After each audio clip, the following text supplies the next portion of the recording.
All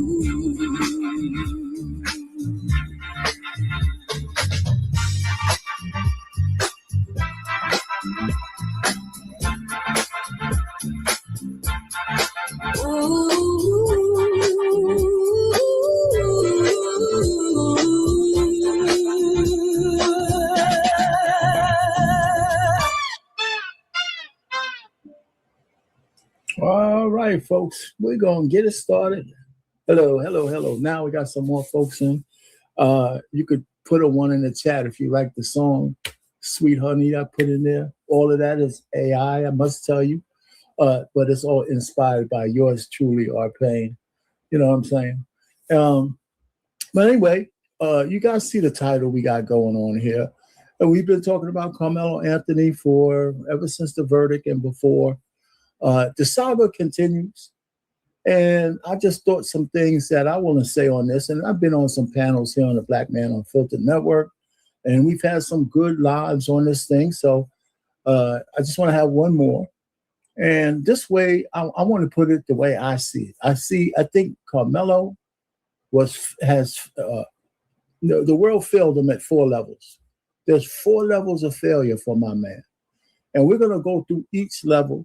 We're going to talk about it. I have some clips. You know, there's a whole bunch of people who are better at articulating this stuff than me. But the bottom line is he got failed on these 4 levels. And we're going to, can you guess what they are? What levels I'm talking about? If you can, put them in the chat. Because I'm going to tell you what they are anyway. But if you could beat me to all 4 from top to bottom, at which levels was he failed? There's some failures to go around for everybody in this whole saga, right? And unfortunately, he's the victim of all of that stuff. And at some point, he's the perpetrator. So he's not alone with this, but he's not the only one to blame, okay? And so we could go through some of them, without further ado, because I got some clips. They're going to take a little while to play and things of that nature. But at the first level, and I'm not going to get into the detail because we're going to talk as we go. I think the culture failed him. At the top, very top level, Black culture failed this guy, just like it's failing so many other Black men and women, young boys and young girls. Our culture is trash at so many levels. And when I say it's trash, that doesn't mean there's no good stuff at it. But what's being portrayed around the world is the lowest common denominators. All the folks who are doing great, nobody's giving them no real big pub. You know what I'm saying? It's mostly just trash out there. Okay? So we need to be honest about that because we'll never get past go unless we can understand the kind of levels of the way we operate throughout the world, especially in America, that gives us a horrible persona around the world. Now, some of it is just pure racism, but that is being kind of disingenuous because we know that we're the purveyors of a lot of our own pain.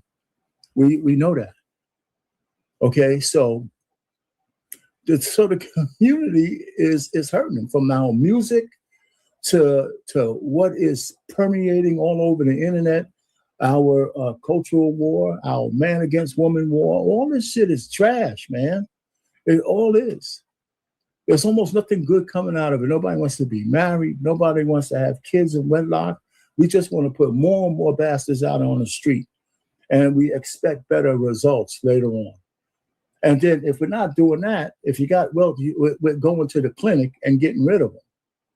Okay, but the people who are going to the clinic, getting rid of them, are probably some of the people who should be having kids in wedlock. So they're making an economic decision because they're not going to be able to live the top life if they have a kid to raise, which is the best thing you could produce for the future, a productive human being. We get rid of them. So our culture is just trash, right? So we got the Jews, their culture, they have culture, right? The Asians, they have culture. You can grab onto it. You can see it. You can feel it. A lot of Hispanics, they're Latinos, they got culture. You could feel it. You could see it, right? And it just go on and on. The Indians, right? The East Indians, there's a lot of culture there, right? You can see it, you can feel it. You can hope to be a part of some of that, right? But who do we have? We got Meg the fucking Stallion. We got 21 Young Boy or 21 whatever, the Savage and NBA Young fucking Boy. What do we got? What do we have? Hey, don't give me some poet and some of all this shit that nobody knows. You know what I'm saying? Because I'm going to have some clips that will tell you that goes just purely to the culture. We don't own the communities we live in. We don't even have a vested interest in our own community. That's probably the most debilitating part of it. These are the things that failed Karmelo. Even if his parents got out of the hood and moved to a place where it's supposed to be better life, they took this shit with them. And unfortunately, that's what happens with a lot of us, right? We get a little bit of money, and the first thing we want to do is move away from all the blacks. So who do they got to look up to? The doctors are out of the neighborhoods. Engineers are out of the neighborhoods. All the people who think they want a better life are out of the neighborhoods. Right? So Karmelo was one of those entitled kids, probably living in a household where there's gentle fucking parenting and a man who was on the coattails of his wife, who, let me just segue a little bit.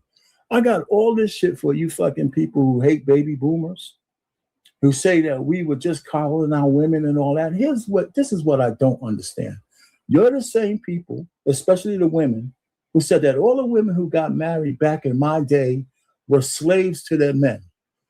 We're this, we're that. The men, they wouldn't have married a man if they didn't have to. And at the same time, you talk about, the men were weak back then. It was happy life. That's bullshit. It's just bullshit, because I know that's not my reality. But guess what I learned? There was enough baby boomers who fed into some of that shit to make a difference. Wasn't the most. So the culture is trash. And we can't even come to grips with it, because you know what? In all of these panels and everywhere you go, I haven't seen one fucking panel anywhere that just talks about the black communities in dire straits because of our own doing, not because of slavery 865 million years ago.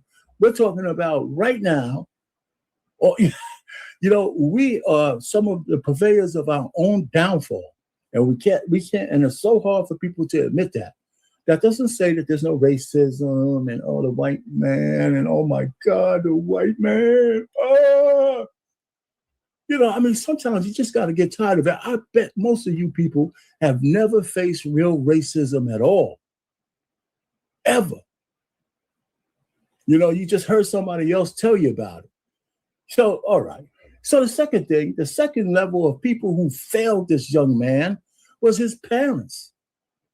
They failed him. You know why they failed? Because they bought into this blackity black bullshit. When their son was in trouble, they had a whole bunch of race-baiting assholes who told him the best thing that you could do is get some race-baiting asshole to be your spokesman.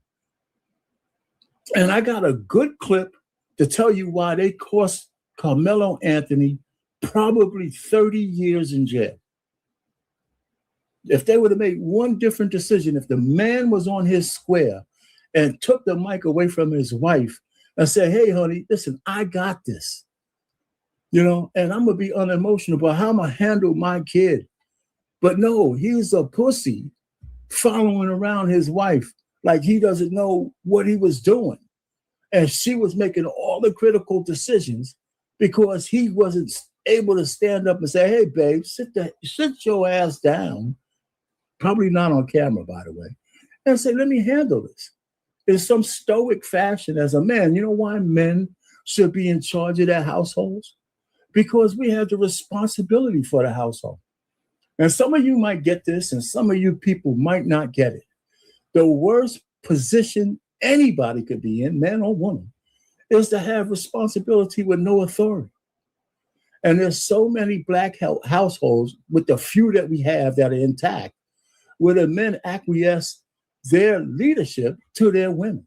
So, but when shit hits the fans, he's still responsible, but he has no responsibility, no authority to make the decisions. I tell you what, and I'm not a barbarian in my house, man. My wife has a freedom like anybody else. But you know where I got this shit from, where I really understood it before I got married? On the job. On the job. I told these guys, don't ever give me an assignment where you're telling me what I need to be responsible for. I want the authority to make decisions. And that includes spending some money if I have to.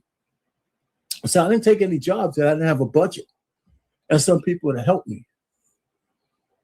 So get that shit straight. Nobody, the men or women, should be taking responsibility for anything if you don't have any authority over the out fucking come.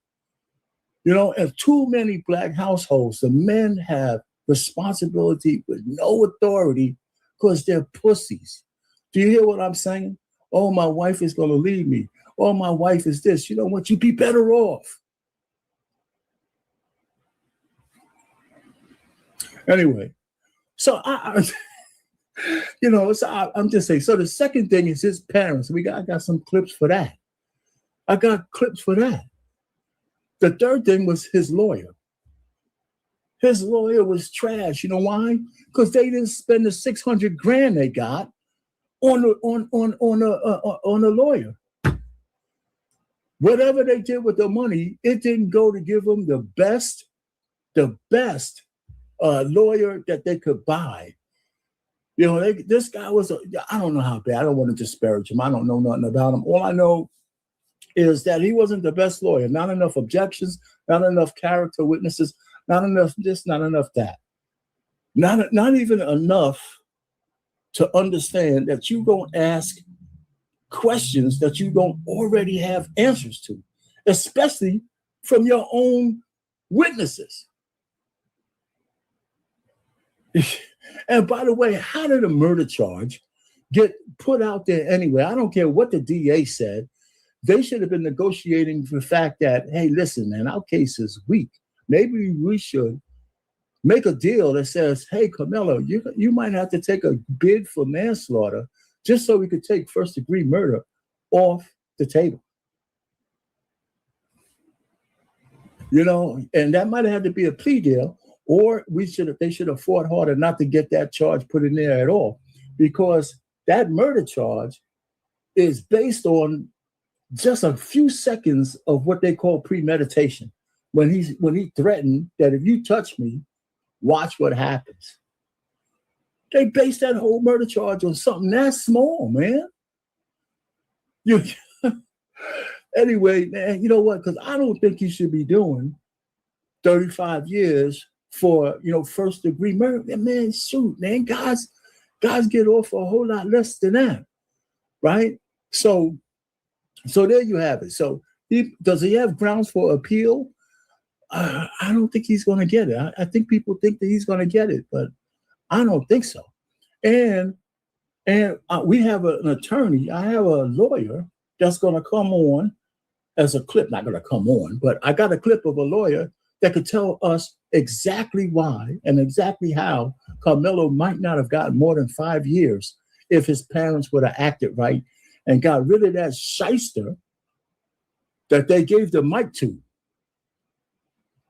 I'm saying? Just a comedy of errors, comedies of failure on this young man, And the last one is him himself. His level of entitlement through his through his young years. The guy was a two-letterman, right? He was a two-letterman, right? He played football, which comes with a certain level of arrogance anyway. And he was he was a good track athlete. So he was a two-letterman. He was smart in school. And I can almost extrapolate that this guy was entitled at home. He had a whole bunch of soft parenting. And listen, I don't think gentle parenting is wrong completely. But sometimes, especially when you're talking about boys, every so often boys need to be braced. If I don't have any sons, so I can tell you right off the bat, full disclosure, I didn't hit my girls. right? I could tell you, first of all, they were well behaved. That's number one. And number two, I love my girls, right? I was not going to train them that the man who loves them is going to ever hit them. I wasn't going to be the guy to train them on that. So I had to be more cerebral with my daughters, and I did a decent job, of course, with my wife being, an integral part of all of that. You know what I'm saying? So my goals were simple for my girls. They were real simple. Learn how to read, learn how to write, learn how to converse with people. Don't be afraid of math. And if you can, excel in it. Respect me and your mom and everybody else. And don't let some prick put a baby in you before you're out of my house. You know what I'm saying? So my girls are grown women now. And they're hopefully they're still smart. But I got them to the age I wanted to get them to without the fuck shit that so many of you women allow your daughters to go through. You know what I'm saying? And not only because your daughters was off, because y'all were purveyors of this shit. Oh, it's okay. It's all right. You could have a boyfriend at 16 and we don't know where you at. No. So he was failed because Karmelo also failed himself. How could a guy with so much going for him give it away for so little? Not the murder itself, but so little. And here's the thing I'm going to discount.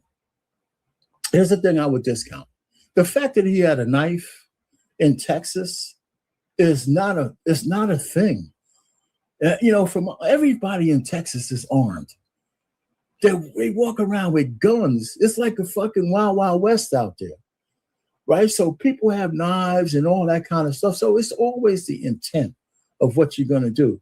Now, I understand. We're going to get back to it. But Karmelo, a lot of people don't know this, he was suspended earlier than this incident for threatening somebody with a knife. He was suspended from the football and track team for threatening another kid with a knife. You know what I'm saying? So he went in, with those kind of threats. Now, I don't know why people didn't make a bigger deal out of it. I checked it and double checked it, and maybe, it was a false information, but you guys could Google that shit yourselves. You know what I'm saying? Did I see the Real Precious here? Hey, hi, Real Precious. How you doing? So, listen, all I'm just trying to say, there's so many levels to this thing. And at every level, our man, Karmelo Anthony, was failed. And the last level was him himself. The guy with those things going for him, his future was bright. No matter where he came from, no matter how his parents is, no matter how fucked up the culture is in general, he could have been one of the guys to kind of eke through it till he got to around a person who could have mentored him to be a good man, right? Sometimes even if it's by luck that you advance from one level to another, you get to college and you run into that professor or you run into that one person who said, man, sit your ass down and let me talk to you. Let me tell you how it really is. He didn't find that person in time. He didn't find that person in time. Some of us never do, and some of us do. Right? So let's take a look at the culture. Let's just take a look at the culture, starting with the fact that in our neighborhoods, we don't own shit. So without owning anything, without having a vested interest with your blood, sweat, and tears in your property, in your businesses, it creates something in you of non-ownership. Like, fuck it doesn't belong to me, so I don't have to protect it with my life. I don't have to protect it with my heart. I don't have to protect anything. I'll throw my trash out my window, my car window out this window, because the streets don't belong to me. You know what I'm saying? So here we go. I'm gonna share this with you. And I had it up, but That's all right. I'm gonna hit it right now. You know, and this is the first boo-boo. All this is supposed to be ready. My shit is all messed up. But some of these things, it takes time.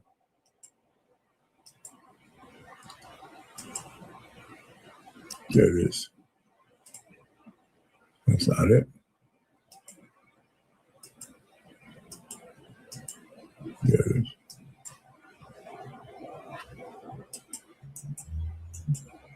This is a reflection. Like, comment, and subscribe for more. In every Black community, you have a Pakistani or Indian-owned convenience store attached to the gas station. You got an Arab-owned, you buy, we fry spot. You have a Vietnamese-owned nail tech spot. You have a Korean-owned beauty supply house. You have a Jewish or Caucasian-owned payday loan spot. Does any of them live where they get money? None of these foreign-owned entities support even the Pop Warner Football League or the basketball team or the Little League Baseball. They don't even, you've never even seen their names on the jerseys before. They do nothing for us. So we live in a colony right now, brother, and not a community. The people that own the property and the businesses don't live in the environment. And extract everything out of it. But a community is when the people that live in the environment own the property and the business and reinvest in that area because they are benefiting from it and they want to increase the value of it. We can't become a neighborhood again without keeping a dollar among ourselves.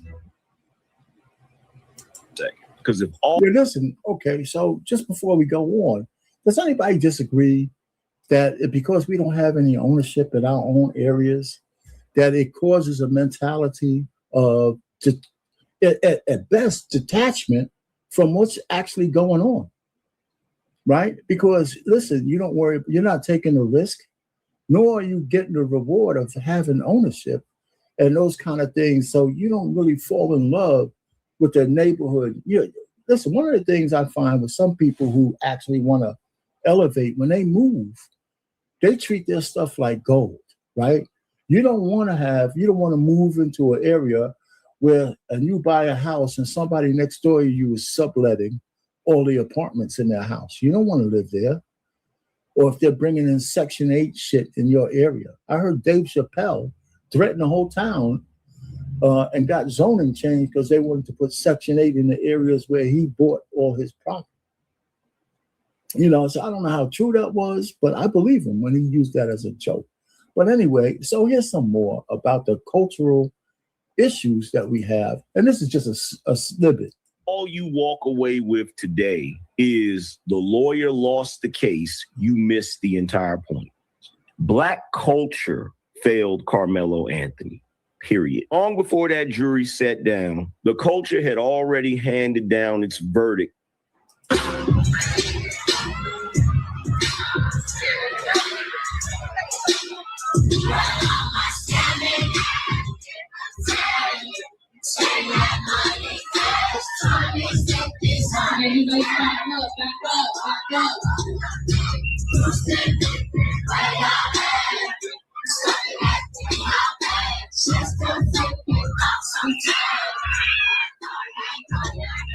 Lock him up right now. Do not pass go. Do not collect $200. Nah, bruh. You're not gonna be at the elementary school influencing the children to be ghetto and ratchet and ignorant like you.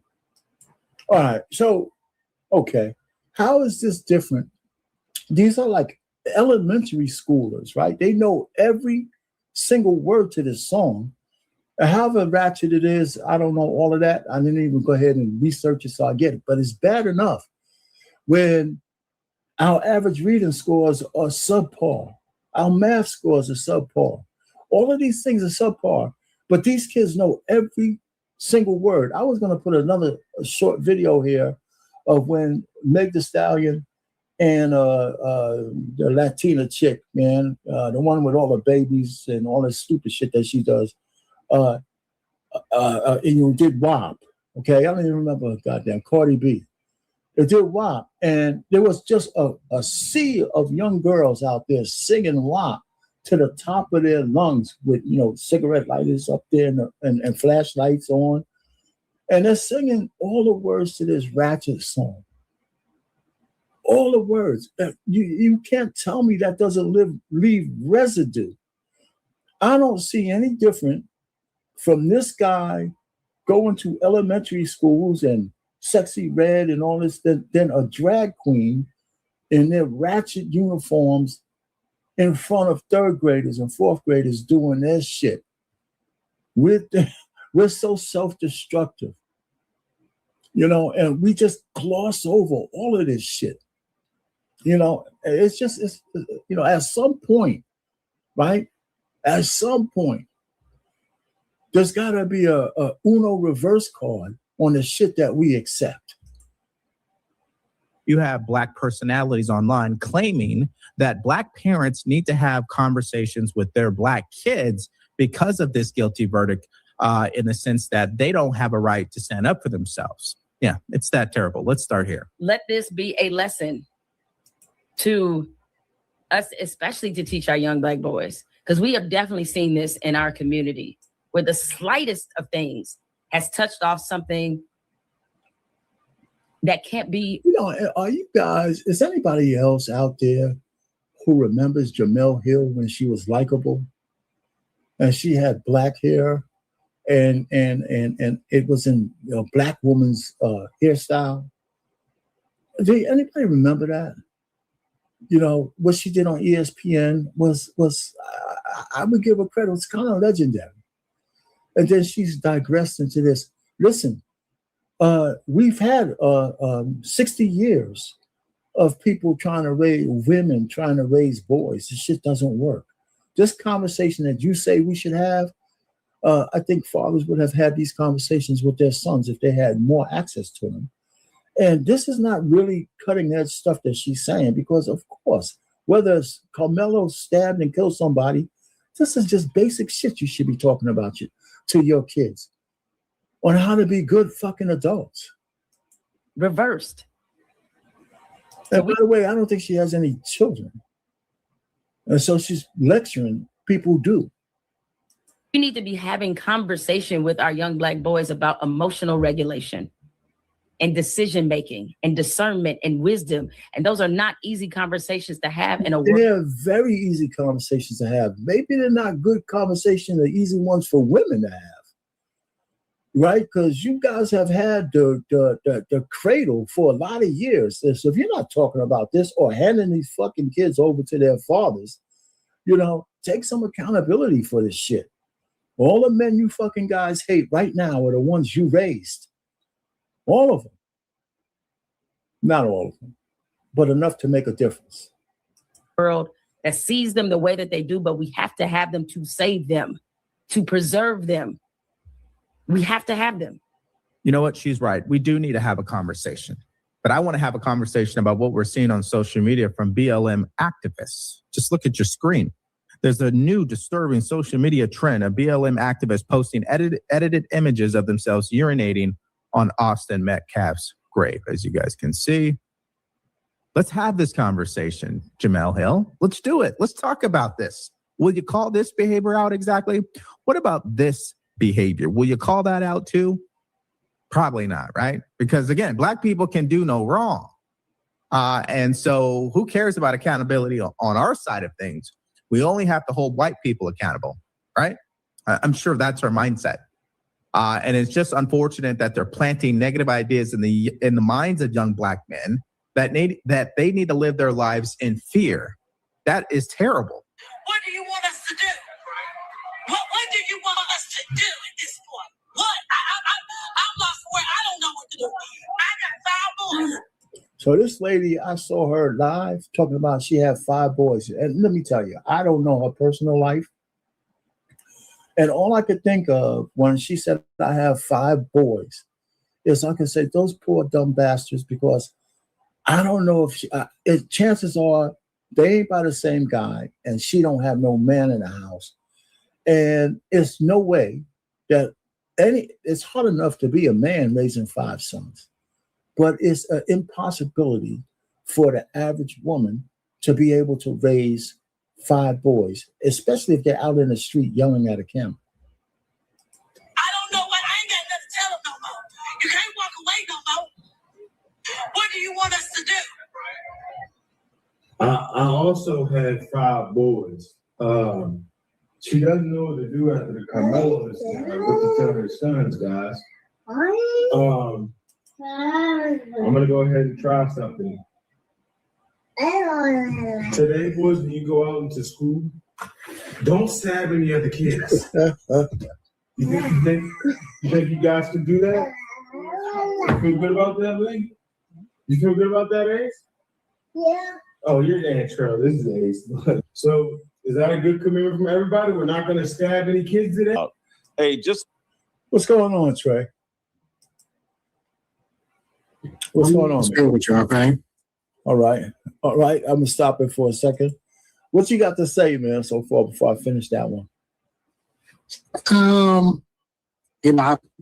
The conversation, this entire situation, I asked one question: if your son was a bully, does he deserve to die? It's the only question I asked. No, back in the day, I'm not arguing that Austin wasn't a bully. I'm not even arguing that he was. I'm asking, does he deserve to die? And if your answer to that question is yes, well, then I know some people in our very neighborhoods that deserve the same treatment. So it has to make sense on both ends. But I get it. And to me, I think it shows the diabolical and despicable nature of some of the people within the Black community. Like, they don't care that the preservation of life is not really that important to them. It doesn't really matter. It doesn't really matter. But that's the question I always ask. You find out that your son is a bully, and then you find out that someone killed him for being a bully. How does that sit with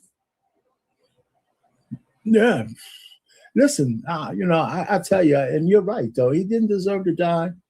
And gosh, it's this thing has so many theories at so many different levels. Hey, Precious, what's happening? If you saw the link, if you wanted to pop up, you can as well. Or anybody else, just got to be on camera. Anyhow, so the next guy I'm going to show on that same clip at the cultural level is the last one. And I know everybody. I mean, everybody has issues with my man, Jason Whitlock. I mean, because let's face it, he could be a prick at times. But every so often, he says a couple of things that, regardless of whether you like him or not, it's on point. And if you disagree, we could always discuss it. Not you, but in general. If people disagree, we always discuss it. Let me just go ahead and finish this off so I can finish the cultural level.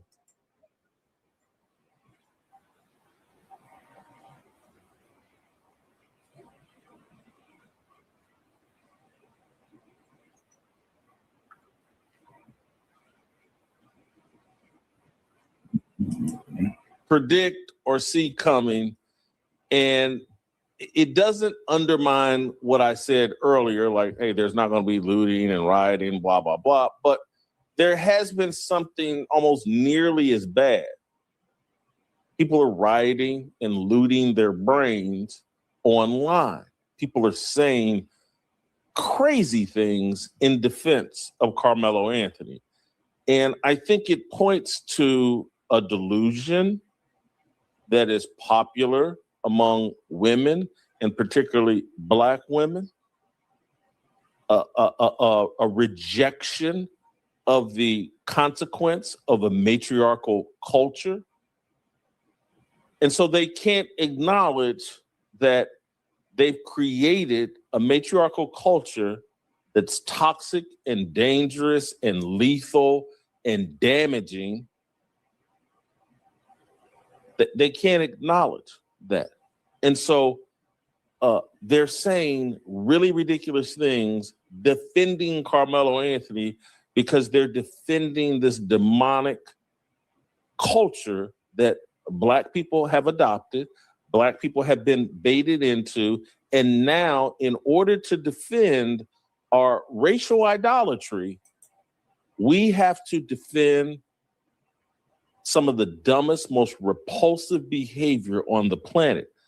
A kid, Karmelo Anthony, murdered another kid, stabbed him with a knife because, I don't know, he was pushed or they told him to leave a tent. And so now people are defending this. One of the craziest things I saw was from a Howard professor. I think this was a tweet. I thought I saw it, read the tweet, but I thought actually there was video, but I think we have the tweet where the person is arguing that that the guy's son, Dr. Stacy Patton, that Jeff Metcalf's son is dead because you failed to teach him that Black boys have boundaries. So I read this, and I'm going to read you an excerpt. You failed to teach your boy that Black children have boundaries. You failed to teach humility, restraint, or the sacred fact that another person's body is not your jurisdiction. You failed to teach him that another child's space is not a challenge to be conquered. You failed to teach him that community does not mean white boys get to decide who belongs and who does not. You obviously failed to teach your son that touching, confronting, crowding, testing, or policing another person can have consequences. And you failed to teach him that the same world that cheers white boys for being bold and aggressive will not always be there to save them when they mistake somebody else's restraint for permission. This is insanity. She's come up with some crazy justification. And this is a doctor. And a lot of these things that we're seeing are Black women making the most ridiculous arguments in the history of the planet, justifying the murder of Karmelo Anthony. Well, Jasmine Crockett is at it again. You may have seen initial comments she made about the verdict. Okay, so before we go into this, and the reason why I put this one at the end is because I want to give them an example of a woman who's unhinged, and based on what she says. But you got anything to say on what my man Jason? I don't know if you ever watched Jason Whitlock at all. I you could only take it sparingly. I watch a little bit of Jason Whitlock, but why? I agree with him that the Black community has a matriarchal issue. And because of that, why are we so surprised? Right? I mean, we're talking about a group of people, talking about Black women that have had almost 25 million abortions. So why are we shocked that they are not batting an eye over murder? Like this is what they do. Taking human life is nothing new. It's not something that is surprising. Just for the record, there are about, give or take a few numbers, about 25 million Black women. So you can make the argument that at least everybody, I'm not saying everyone, but I'm got to make the argument from a statistical standpoint that every Black woman has had at least one termination. And so why are we so shocked by this? That they are okay. You push my son gets to kill your son. They're perfectly okay with it. And in their logical brain, that makes sense. It computes. 2 + 2 actually equals 4 there. That's ridiculous. I hear you. So let's go ahead and see what the murder in the Karmelo Anthony case. But yesterday, she outdid herself, telling TMZ she thought the outcome was unjust and mitigating the responsibility of Karmelo Anthony, who stabbed Austin Metcalf to death. These comments are truly outrageous. Listen to this. Okay.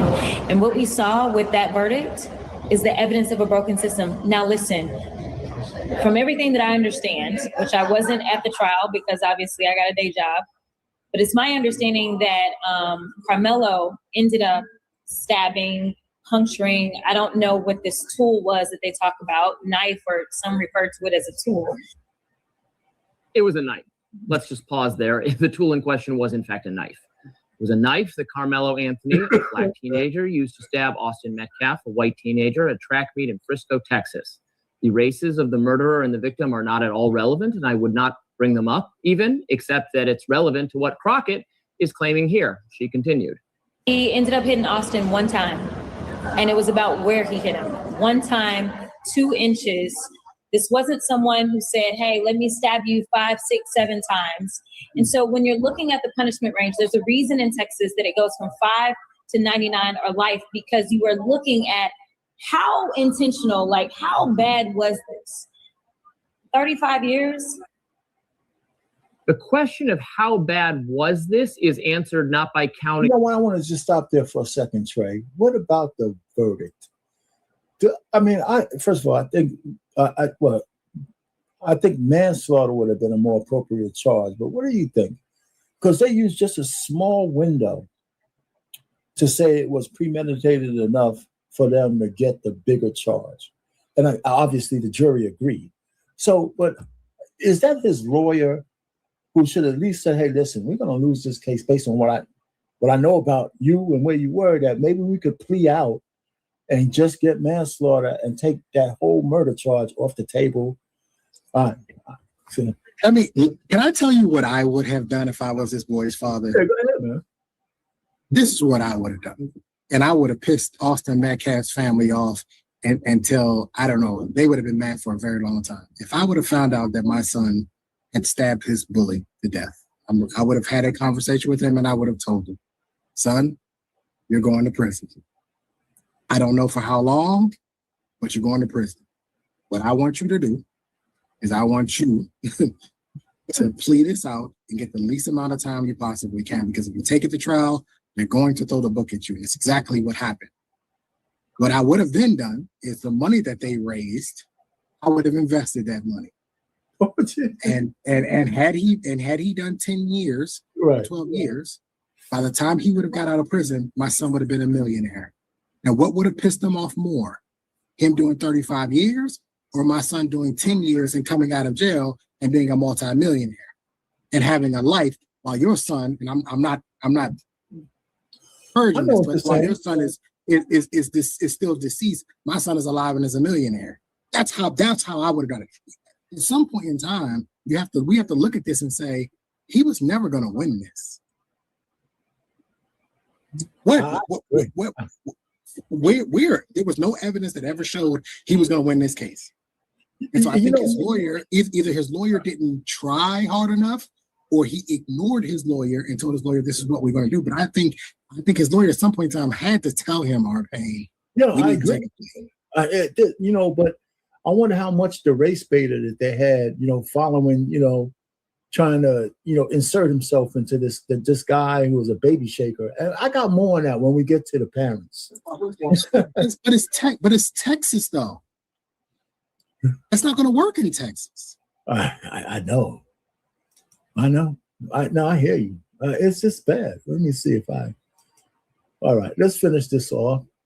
The quantity or duration of the stabbing, or even the intent, but the effect of the stabbing. And the effect was that Anthony killed Metcalf. It was murder. That's why a jury has sentenced him to 35 years in prison. A lot of people don't know what it is to live as a Black person in this country, but just like you can give the benefit of the doubt to so many police officers when they go out and they shoot some Black unarmed person, even though they are trained, the fact that there was little to no mercy seen or humanity seen when this Black boy said that I was scared, or the fact that honestly anybody else who did something with such a small object, all I know is that it wasn't considered unlawful carrying of a weapon because the blade was not long enough. Jasmine, it is not about his state of mind or the length of the blade or anything like that. It's about the outcome. He killed an unarmed teenager for no reason. And Crockett has the audacity to say that the killer is not being shown any humanity? I mean, what about showing humanity for the victim? Why doesn't she manifest any concern for his life? She says she's heartbroken that Karmelo Anthony is going to prison for 35 years. Well, is she heartbroken that the Metcalf family will never see their son again? The reason for that is the decision that Karmelo Anthony made to withdraw a knife from his backpack and then stab another human being, Austin Metcalf. To be clear, no one made him do this. His life was not threatened. He had no reasonable expectation he was in danger.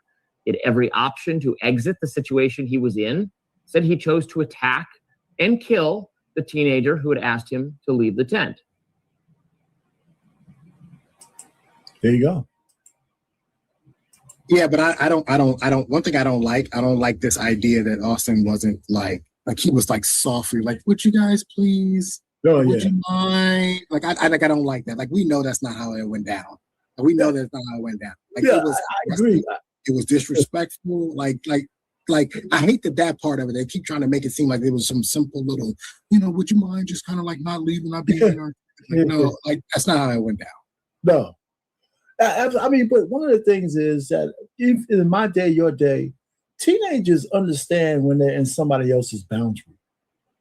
It's not like we don't, right? I mean, we understand. I mean, I don't know what kid who's lived any kind of life from whatever neighborhood, you understand when you're, whether it's legal trespassing or just trespassing, in somebody's area, and to expect them to soft shoot to you and say, get out. They're not going to say, can you please get out? They say, get the F out of here, But still, it doesn't have to end up is stabbing. But here's my thing. Here's one of the problems, and I know this wasn't true. If he was being jumped, how the hell did he reach into his bag, open the blade, and on his first blow was able to penetrate and stab somebody? I mean, he had to do it wasn't like a switchblade, so he had to have it open, and it had to be ready. I would imagine that was part of this thing. How did he get it open with all these people on him? Without using two hands, right? Open it and put it in a lock position. And not to mention that they are much bigger than him. That's also the argument they made, that the guys, the Metcalfs and the crew, are much bigger than him, and Carmelo's only 5'9". So they jumped him, they dominate him in size, and yet he still managed somehow to get a knife out and to get a heart shot at, not just anywhere. Yeah, to get a heart shot at.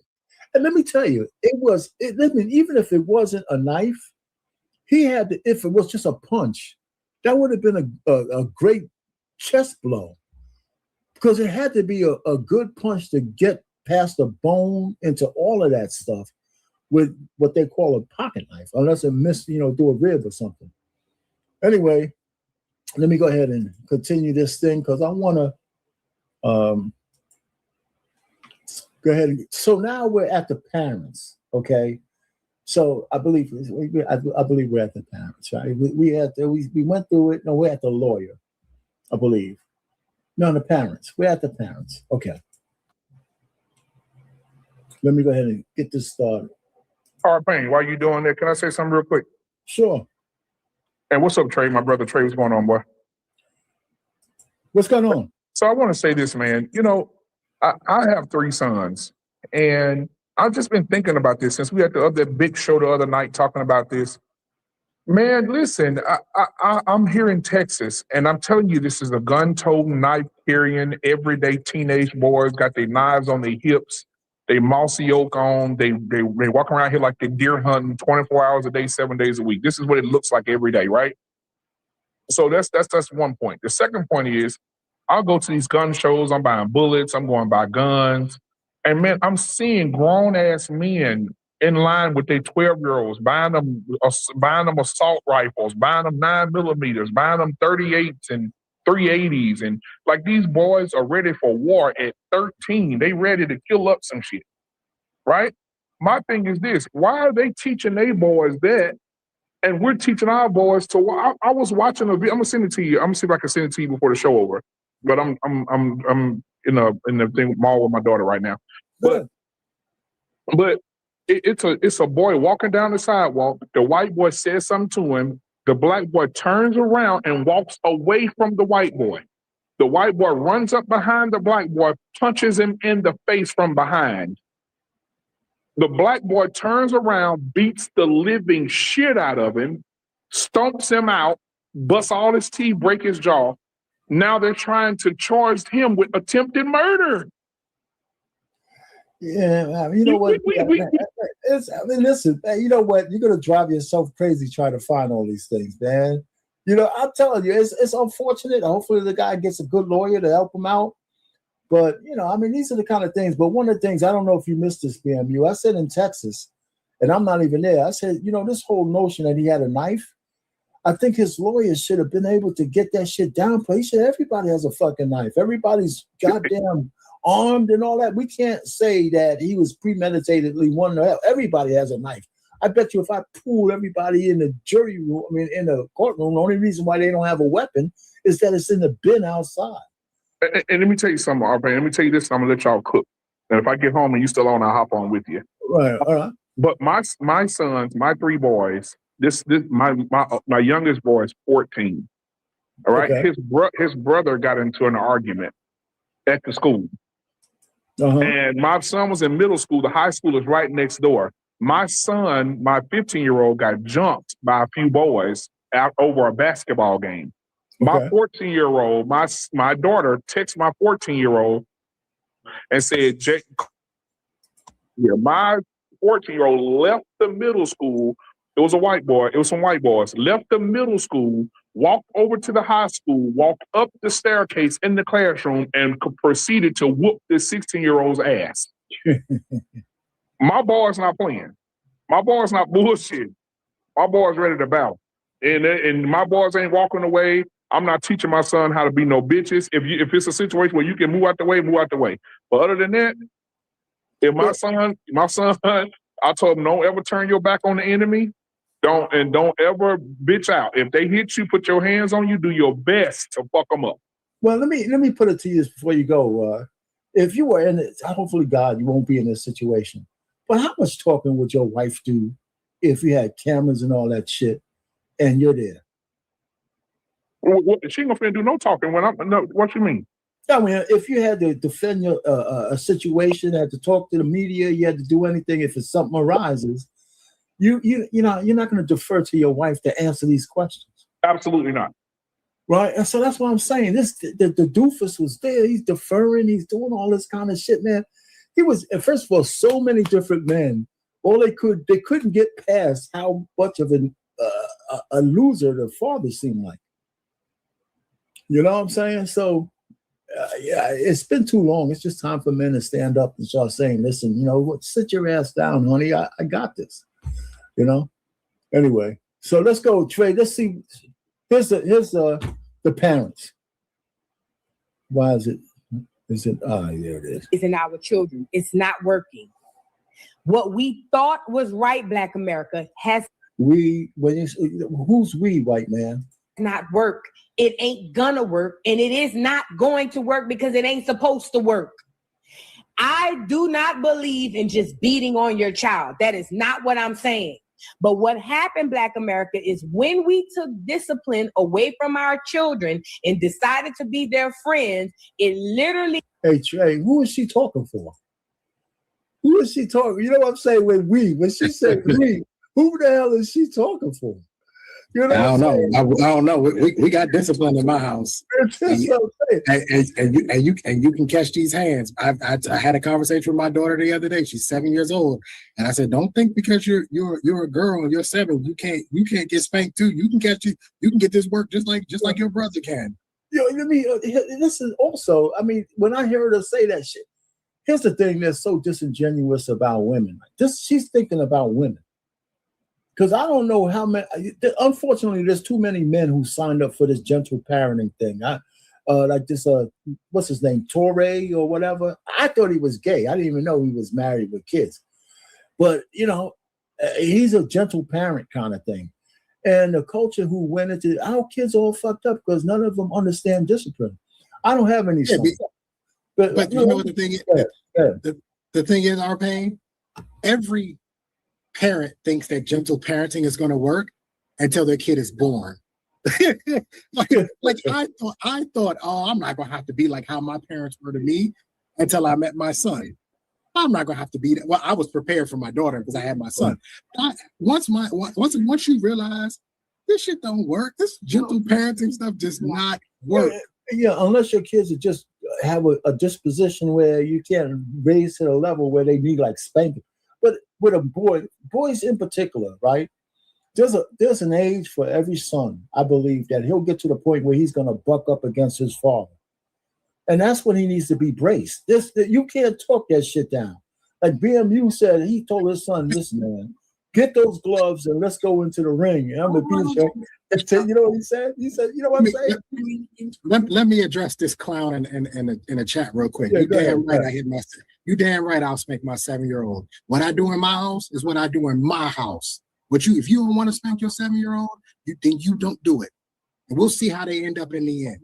Because you white boys, and the way y'all discipline y'all kids, I see y'all kids every day where I live at. And the white kids be out here acting crazy, doing whatever they want. Shut up, mom. You're stupid, mom. They be out here acting crazy. You wanna know why? Because you're scared of your kids. Yeah. So if you put your hands on your 7-year-old, then you don't do that. But my kids don't talk to me like that. And I've watched these kids. I watched the kid the other day. I was in a restaurant, Arpain. Yeah. He like the mac and cheese or whatever. He takes the bowl and flips the bowl off the table. My kids was looking at me and I was like, I wish y'all. Wish you would. Don't even get no idea. You know, that is a fundamental difference. Even with the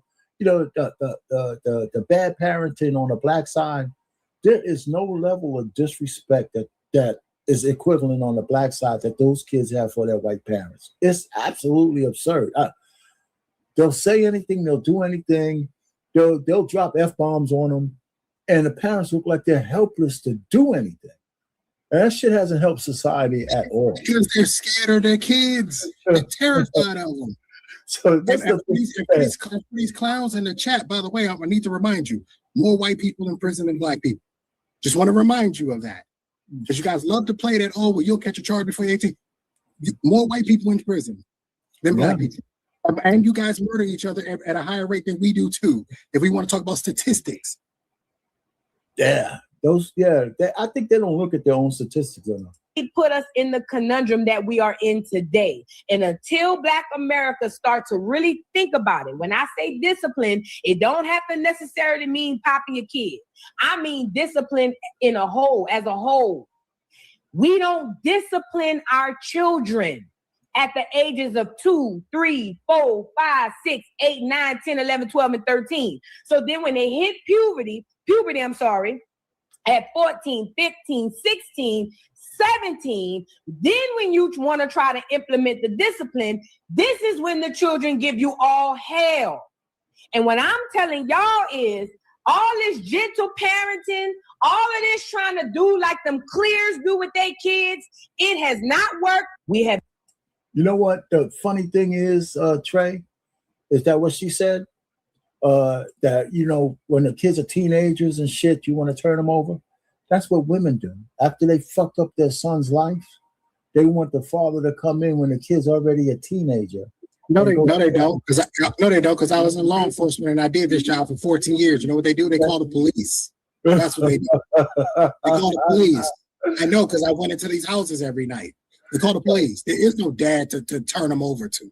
No, I'm talking about in the ones that do have fathers in the thing. I understand it's a great number that there's. They still call the police before they call the dad. You know how many times I got there before the dad got there?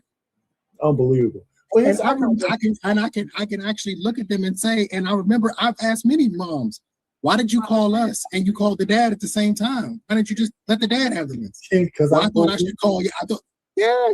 Because that's what they've been trained. They've been trained to program that when they need help, even with their own children, call the police. Let me ask you a question on a little tangential note.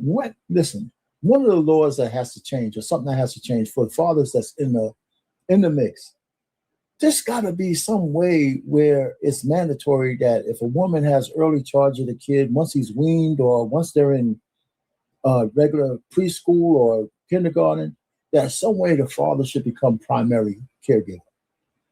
Because we have enough receipts that know that fucking most women are doing a horrible job raising their children.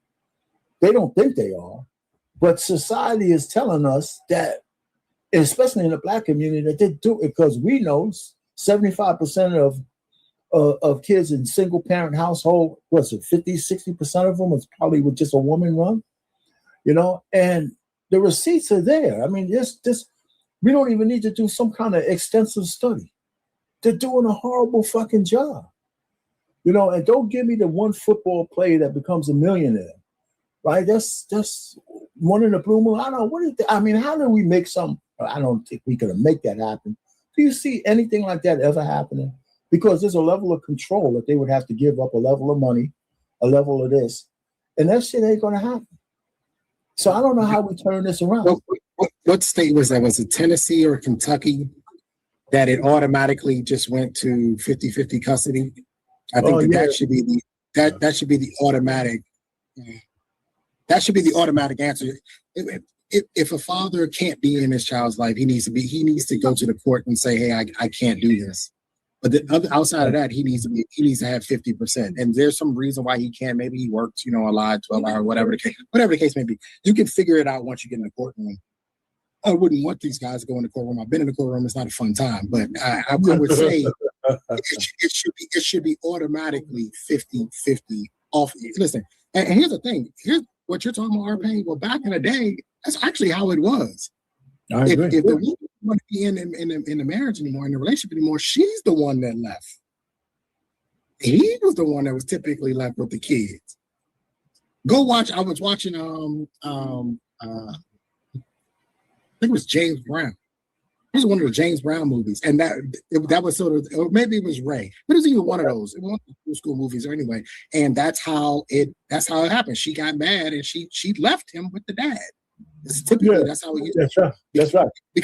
Because back then it wasn't financially beneficial to stay and keep the kid. Now they think this, which I find is always interesting. I find it to be hilarious because the average child support payment is nothing but $400 anyway. So you're really just doing yourself a disservice. You know what I mean? Okay, so we got a single mom. Listen, the exception is not the rule. You know, if single moms in general were raising college kids, I could dig it. But, unfortunately, they're always a one-off and outlier. So congratulations on getting your kids to where you think you got them. But do you notice something, though? Go ahead. You never asked the kids, what do they want? See, this is my problem with these single moms. This is her pat on the back moment. Well, I did it, and my kids graduated college. What do they feel about their dads? Right. I guarantee you they wanted their dads in the house. You don't care. You want to know why you don't care about that? Because you're selfish. You don't care. You just want to pat your back. I raised them on my own. But I guarantee your kids, if you would have asked them, well, what would they have preferred? Would they have preferred just to be in the house with you, or would they have preferred to have mom and dad? Yeah, listen, again, you're right. And like I said, these are, these one-offs don't make it, these are the exceptions and not the rules. And the rule is already all around us. So yeah, kudos for you getting through one way or the other, but let's not act like that's some normal shit. And did you pay for all 3 college graduates? Are they debt-free? Or did you just send them to college and tell them to tack on a bunch of college debt that's going to follow them around for the next 20 years? Hey, well, we patting ourselves on the back, though. Yeah, she's patting that. Don't break your elbows on the way to pat yourself on the back. You know what I'm saying? That's so funny. But anyway, listen, I'm not going to come down on. Hey, listen, God bless you. If your kids are productive citizens, that's better than not being a productive citizen. But one of the things that they got heavy debt, they can't dream. You got $200,000 worth of debt as a college graduate. You can't dream. All you can think about is that debt. Anyway, so let me go ahead and finish this and get back on this, because there's some more on this that I want to play. But now, one time, have these people ever expressed remorse? Their needle has been stuck on race and grievance, and this is not fair. And what? What you say? And victimhood. And victimhood. Yeah. As we see here. Listen, I just seen somebody say these are low IQ people. Look at the expressions on their face. She said it, not me, and I I've been wanting to say that. I've been like, this little thick tongue. I've been wanting to say it, but I just want to go ahead and this, everybody's in the chat. One of the things that I put together, this is another level of where I think the parents failed my man Karmelo. And there's a couple other things here. And at the end of this particular one, the lead attorney brings it all home. You know what I'm saying? And it makes it unequivocal that it's unequivocally bad for the parents at what they did and the decisions they make might have cost Karmelo Anthony 20 to 25 years. But y'all know me. Because y'all know I'll say it. I don't even care. I don't know these people. But they do look low IQ. You're low IQ if you retain a defense team and then you still have Dominique Alexander as your advocate. You just retarded. You're retarded to me. He has been harming their credibility from the beginning, and they won't cut him loose. From day one. Well, and think about this, April, and the audience, look at this. I mean, y'all couldn't get Ben Crump. Ben Crump didn't even want to touch this one. Listen, you know it's bad when Ben is pause it right there. Go ahead. What did I say on Friday? When we were talking about this on Friday, what did I say? I don't know. The fact that Ben Crump didn't want no parts of this, right? Tells you a lot. I know. No Al Sharpton, no bobblehead, none of that, man. No ACLU, no NAACP, none of that. No BLM. Tells you a lot. They knew it. They looked at the facts of the case. They was like, this boy not gonna win this. They knew it. Yeah. You on your own. You people are on your own. You know what I'm saying? So let me tell you how I know this. When I was on the police department, when I was on the police department, do you know how you knew you was guilty? When the union wasn't going to back you. If the union wasn't going to back you, whatever's finna happen to you is going to happen to you because they don't have your back. Right. That's how you always knew. That was always a good barometer of if you had a chance to fight whatever was going on. If the union was like, nah, we got your back. We got your back. We're gonna take it. We got some resources for this. We're gonna handle this. We're gonna take care of this. Don't worry about it. All right, you're probably gonna be pretty good. That's how I looked at this entire thing. I looked at it like if these guys don't start coming out the Black Lives Matter, and they don't start coming out of the woodworks for this, and that's exactly what happened. None of them came out. I wonder why. Yeah, do you remember the Amadou Diallo case in New York? You might have, when the cop stuck the broomstick up the brother's ass. Yes. And man, the blue wall of shield was shattered, man. Those guys were on their own, man. There's no doubt about it. They had nowhere to go but to prison for that. You know, and that was at a time when cops weren't getting weren't found guilty on anything.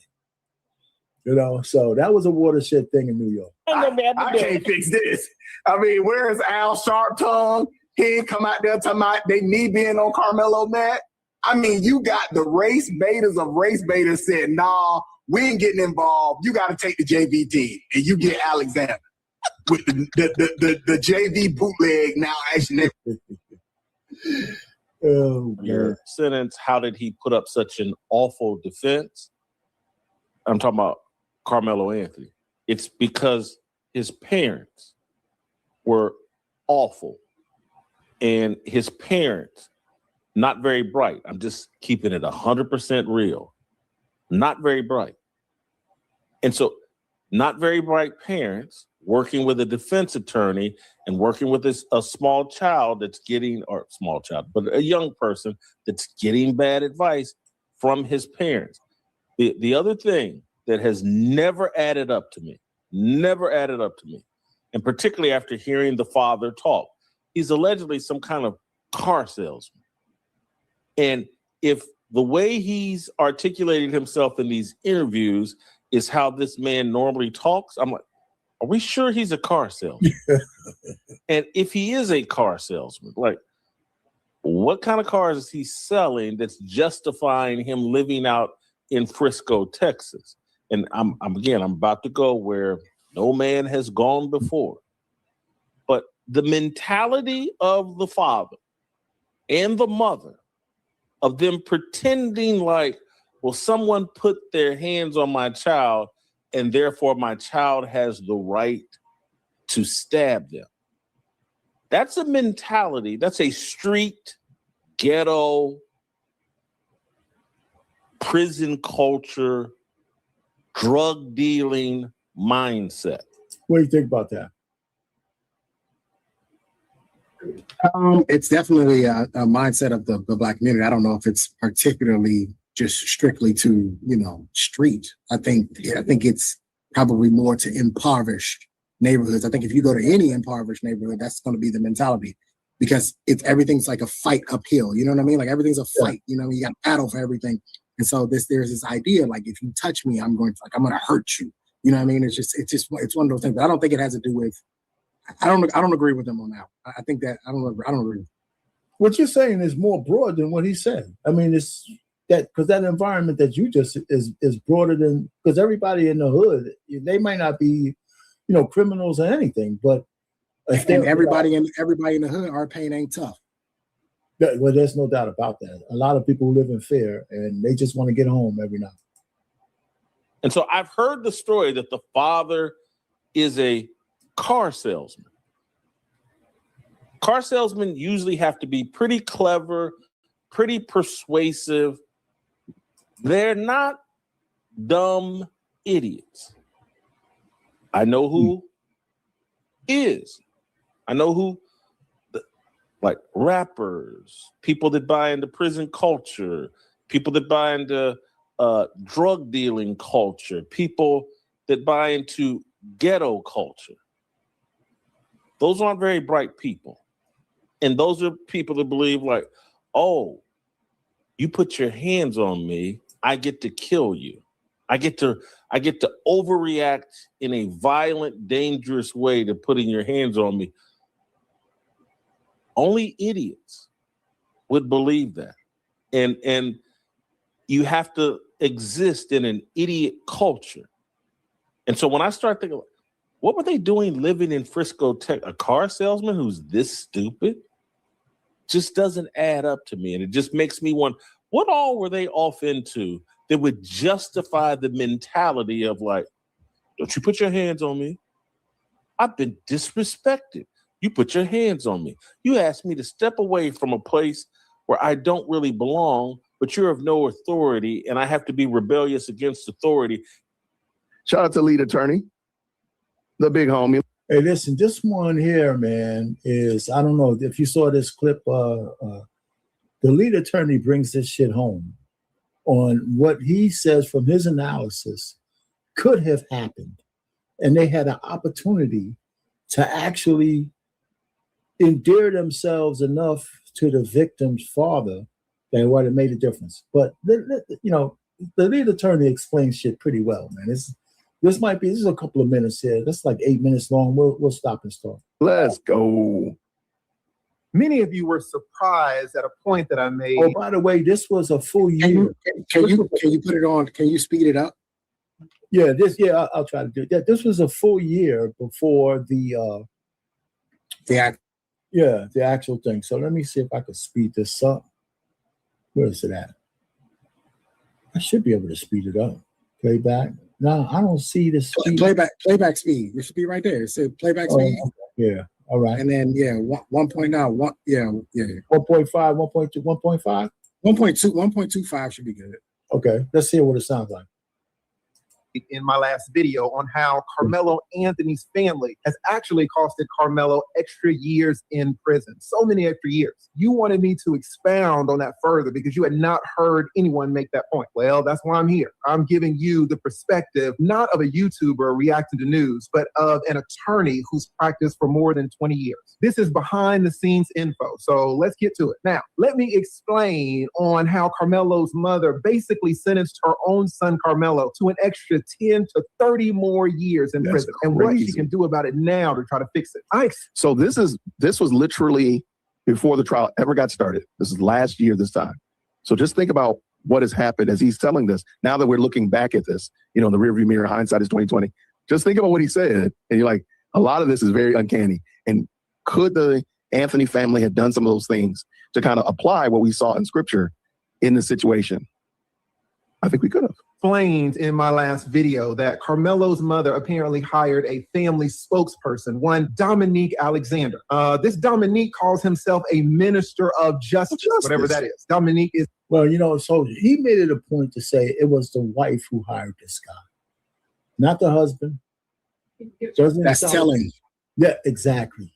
That's telling, Arpane. I'm tracking it. I'm with you on that. It's a matriarchy-led household. Yes. And it's obvious. It's obvious. His girlfriend. Then he got a new girlfriend. And when that girlfriend left out of the apartment, the good minister grabbed that woman's 2-year-old baby and shook him until that baby got brain damage. The good minister pled guilty in that case to felony charges and was in prison. Now, this is the man that Karmelo's mom chose to speak on Karmelo. Can you imagine? I can't imagine. There's no way in hell that this guy would have been anywhere near to my case. It's unbelievable, you know. So there's craziness.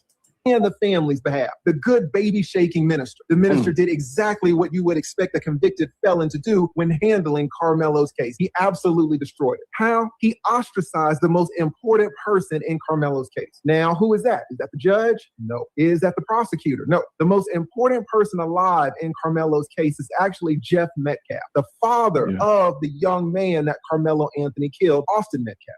The father, Jeff Metcalf, is the linchpin to Karmelo's entire future. Let me tell you that in a murder case where the victim is gone, the case lives on through the victim's next of kin. When a parent has to bury his child, everyone looks to that parent to gauge how to react. Judges consciously and subconsciously look at the parent's facial expression when they are testifying on the witness stand. Prosecutors run all their plea offers through the parents. Reporters knock on the parents' doors for statements, and they aim their cameras at the parents when the verdicts drop. And the jurors, oh my goodness, the jurors hang on every word of the parents. Notice every little movement, every gesture. In this case, Jeff Metcalf, the father, is not just a spectator in the case. He's the conscience of the entire community. If you win Jeff, you win all the sympathy. But if you alienate him, you can go to prison for life.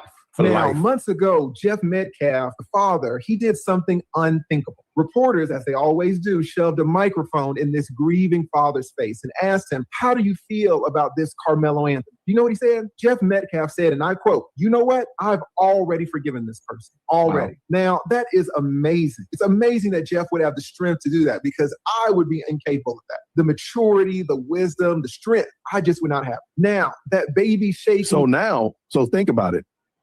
Jeff Metcalf has already extended the olive branch. I forgive you. I've forgiven him. That's pretty powerful. Now look what happened. So here's this point of him saying that he forgives him before the press conference gives me a little bit more credibility that when he showed up to the press conference that he didn't have nefarious intent. That's how I feel about it because he said something like he forgave. So I'm going to give him some credibility because he could have came to the press conference to act up, but he didn't. I don't think he did. So I believe that what he told the reporters is what he believed. So let's continue. Minister is not going to know this, but when a father makes a statement like that, a statement of forgiveness, the entire Karmelo team has to drop everything. This is a once-in-a-lifetime opportunity. Your entire legal strategy has to change. I can tell you as an attorney that you call an emergency meeting with all the lawyers, all the family, maybe PR consultants if the family has means for that. You bring everyone together to get them on the same page and let them know that this case will revolve around one person, Jeff Metcalf, the father. So when Karmelo's mother heard what Jeff said about her son, what do you think that this lady did? She handed the microphone at a press conference to the baby shaking minister of justice. And at that press conference where Jeff Metcalf showed up to pray with the family, the baby shaking minister called the police and had Jeff kicked out.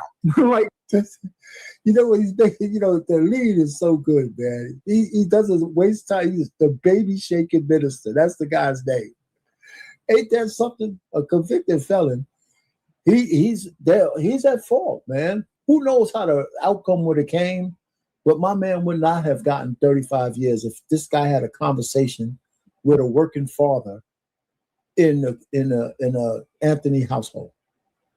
Can you believe if they would have just asked the father to talk to the judge or even speak, he wouldn't have got 35 years. No, because he would have said he would have said, I've forgiven him. You know, it happened. I'm hurt. I lost my son. But he probably would have made it much better for Karmelo. But instead, I'm telling you, they went scorched earth and it didn't work. Like they went scorched earth and it just didn't work. With a B team, though, they went scorched earth with a B team. You know what I'm saying? It's incredible. So the league was on point here for thinking about this way ahead. Jeff Metcalf, who came there to pray, they kicked him out of the press conference.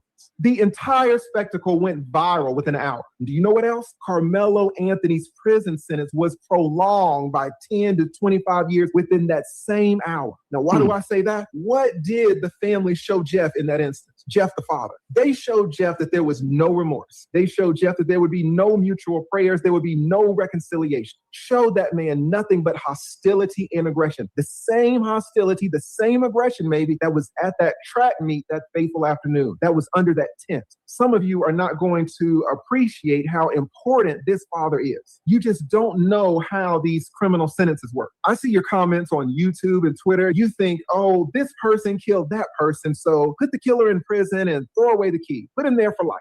That's what you guys say. You have no idea. I will tell you that people kill people all the time. And the sentences range from insanity on the low end to insanity on the high. But let me, and pretty much his point is already made. So listen, I'm trying to think logically, right? The father comes, your son is still alive. He's got these charges, and the actual real victim, he comes to your press conference, and you have nothing but contempt for the man that's your son murdered. It doesn't even make it makes. I hate to say this because every so often my wife says I show my chauvinist side. It's a decision that not a man would make. I mean, if you're on your square, this is an opportunity for me to look square in another man's eyes. You know, I might even have tears in my eyes because my son fucked up. And I'm talking to him, and his son is dead. We would have a man-on-man conversation like a motherfucker, man. My wife wouldn't even be there. You know, it would be a conversation of this went way too far. Right. And I'm sorry that my son took your son's life, and you can never get him back. And I do understand that my son deserves consequences for what he did. And you essentially you're asking for mercy. It's essentially what you're doing. Exactly. Essentially asking for mercy and saying, hey, look, like my son messed up, you know, and honestly, it's a reflection of me because I'm his dad. And so I'm supposed to teach him, you know, how to deal with these types of situations. And obviously I didn't do a good enough job. I didn't. That's right. And it costs you. So I have to hold myself accountable to some degree here and face my failure that your son is no longer here. And I'm hoping that you will show some mercy, you know, because they went, and I agree with you. I think this has a lot more to do with you killed my baby and you're going to get my baby locked up and arrested and you're going to pay for it. Like he shouldn't have. It's the idea of it. He shouldn't have had to stab. He shouldn't have had to do that. And I'm like, I was in high school. We got into beefs with the other teams all the time. All the time, man. It's crazy. You know, the intensity is flowing. Everything's like everybody's all hopped up. Like, you know what I mean? Like this is going to happen, but it didn't end with somebody dying. It's crazy. It's absolute nuts. And so that's pretty much, you know, it's sad. It's sad. The lead attorney, you know, showed a lot there. You know, he said a lot, and I was with him. You know, he made his point. You know, and again, so we saw the culture, we saw the parents, right, and now we're gonna see. You know, let me go ahead and get that ready. So we saw the culture, saw the parents. So now it's really the lawyer, right? And it's the lawyer's turn to be brought to the front of the congregation, man. You know, and I don't know if it's all his fault. Maybe he was the best lawyer that money could buy. And, you know, and sometimes that's what you got. So you can't really change that. So let me go ahead and let's just talk about that for a little bit. Where the hell is it at? There it is. So wait a minute. There it goes. There it goes. All right. So, and we'll come back to you. So before we get started, let me just tell you that these ladies are going to talk a little bit about the voir dire process and tell people out there this is how it turned out to have an all-white, not an all-white jury, but a mixed jury of whites and Asians. And I think there was Hispanics on there. All right. And so they go through the process.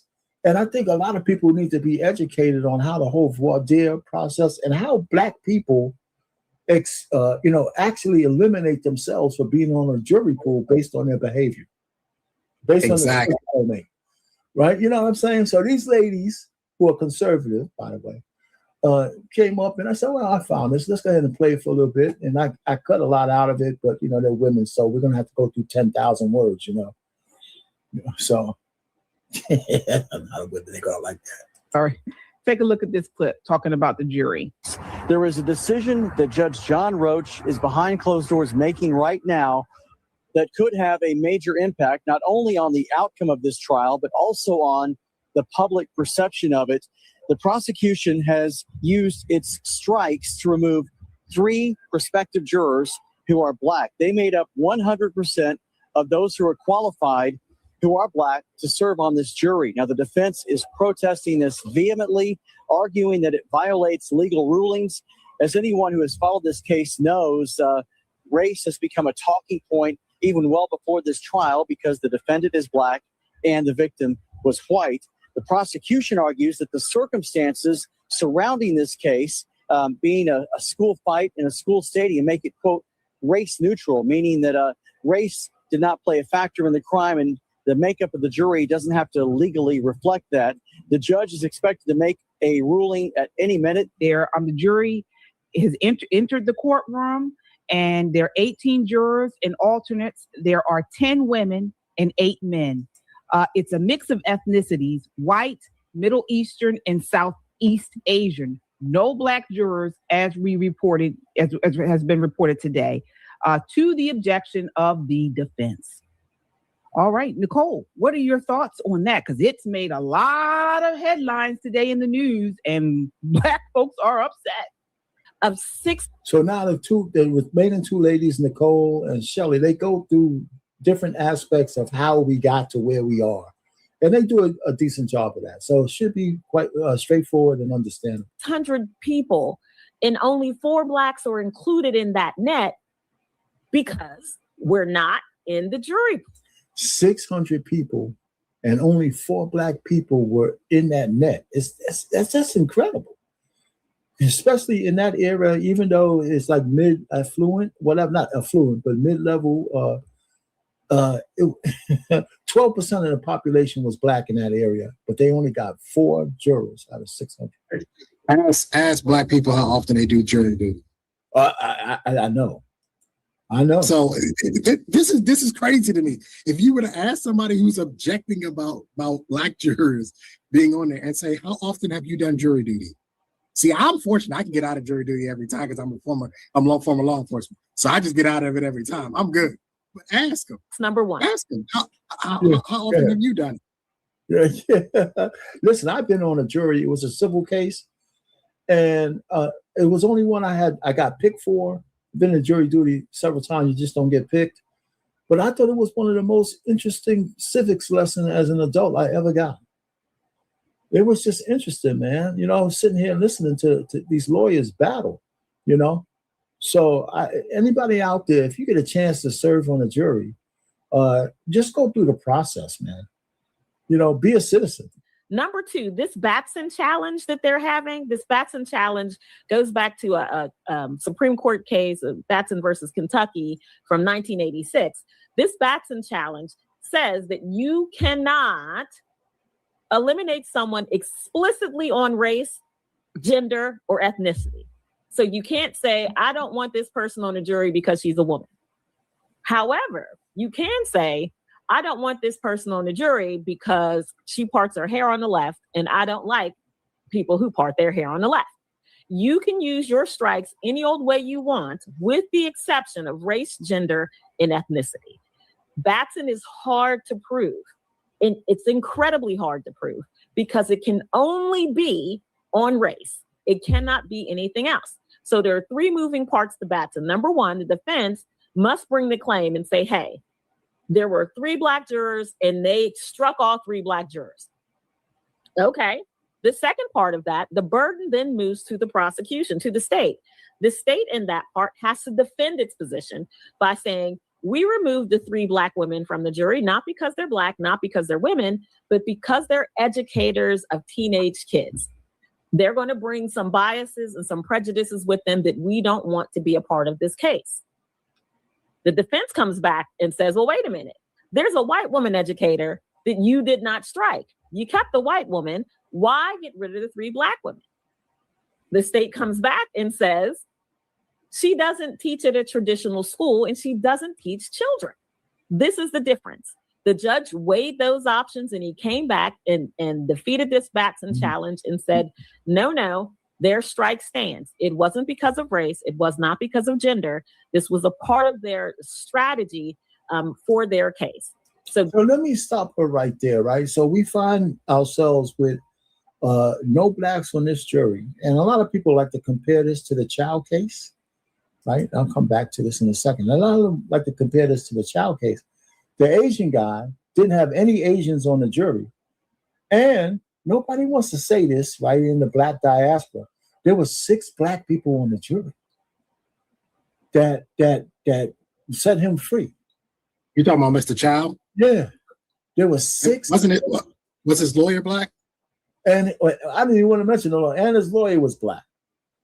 Right? So, but the fact is that, you know, this whole notion that your jury or your peers is your only hope it actually is not true. I mean, he didn't have no Asians on this thing. None. Right? And somebody in the chat made a really good comment. They said jury of your peers doesn't mean jury of your race. Exactly. I love that. They hit it, but this lady's hit that. They hit it pretty good. this is going to be something that we hear later on, if and when Karmelo is convicted. This would be something that would be part of an appeal. And that's going to be an ongoing list. Every time the defense attorneys think that there's something that would help in an appeal, they're going to kind of highlight it. They're going to make sure the media knows about it. So they're setting themselves up just in case this young man is convicted for the murder. So this is a very interesting first blow. So number one, jury selection matters because it's supposed to be a representation of the area, the jurisdiction that you're in. What people like to say, a jury of your peers. Let's talk about that a little bit. So the Supreme Court has already ruled that a jury of your peers does not have to, nor does it only mean that the people have to look like you, but your skin color primary. That's not a criteria necessarily for a jury of your peers. However, they are, let me give you a couple of the demographics of Collin County where this case is being tried. So Collin County is, let me pull up my numbers here. Okay. Collin County, demographically, it's about 63% white people. Black people, about 12%, Asian, about 20% or so. And there's some other ethnicities as well. Hispanic is about 16%, and some other mixed race categories in there. So demographically, it's the broad demographic. Hey, can we stop it for a second? Because that's important. Now, that's one. Go ahead. That's extremely important because I don't think people understand this concept of how juries work. Is that it's a representation of the jurisdiction, not of the people. You know what I mean? Like of the person that's on trial. It's of the jurisdiction. And so she just sat there and told you 63% of the damn jurisdiction is white. So you were expecting for them to have a larger representation when only 12% of the damn jurisdiction is black? Like, it's not common sense. Some of this stuff is just kind of common sense. And you ain't gonna listen, you'd be lucky if 12% was represented in that whole pool. We know it's a whole lot less than that. So it's just incredible. But like, how many people though, Trey, are going to try to get into understanding how the system works, other than just their emotions and flowing with, we're a victim again. And this doesn't just go for blacks. Most people don't. Emotions feel better.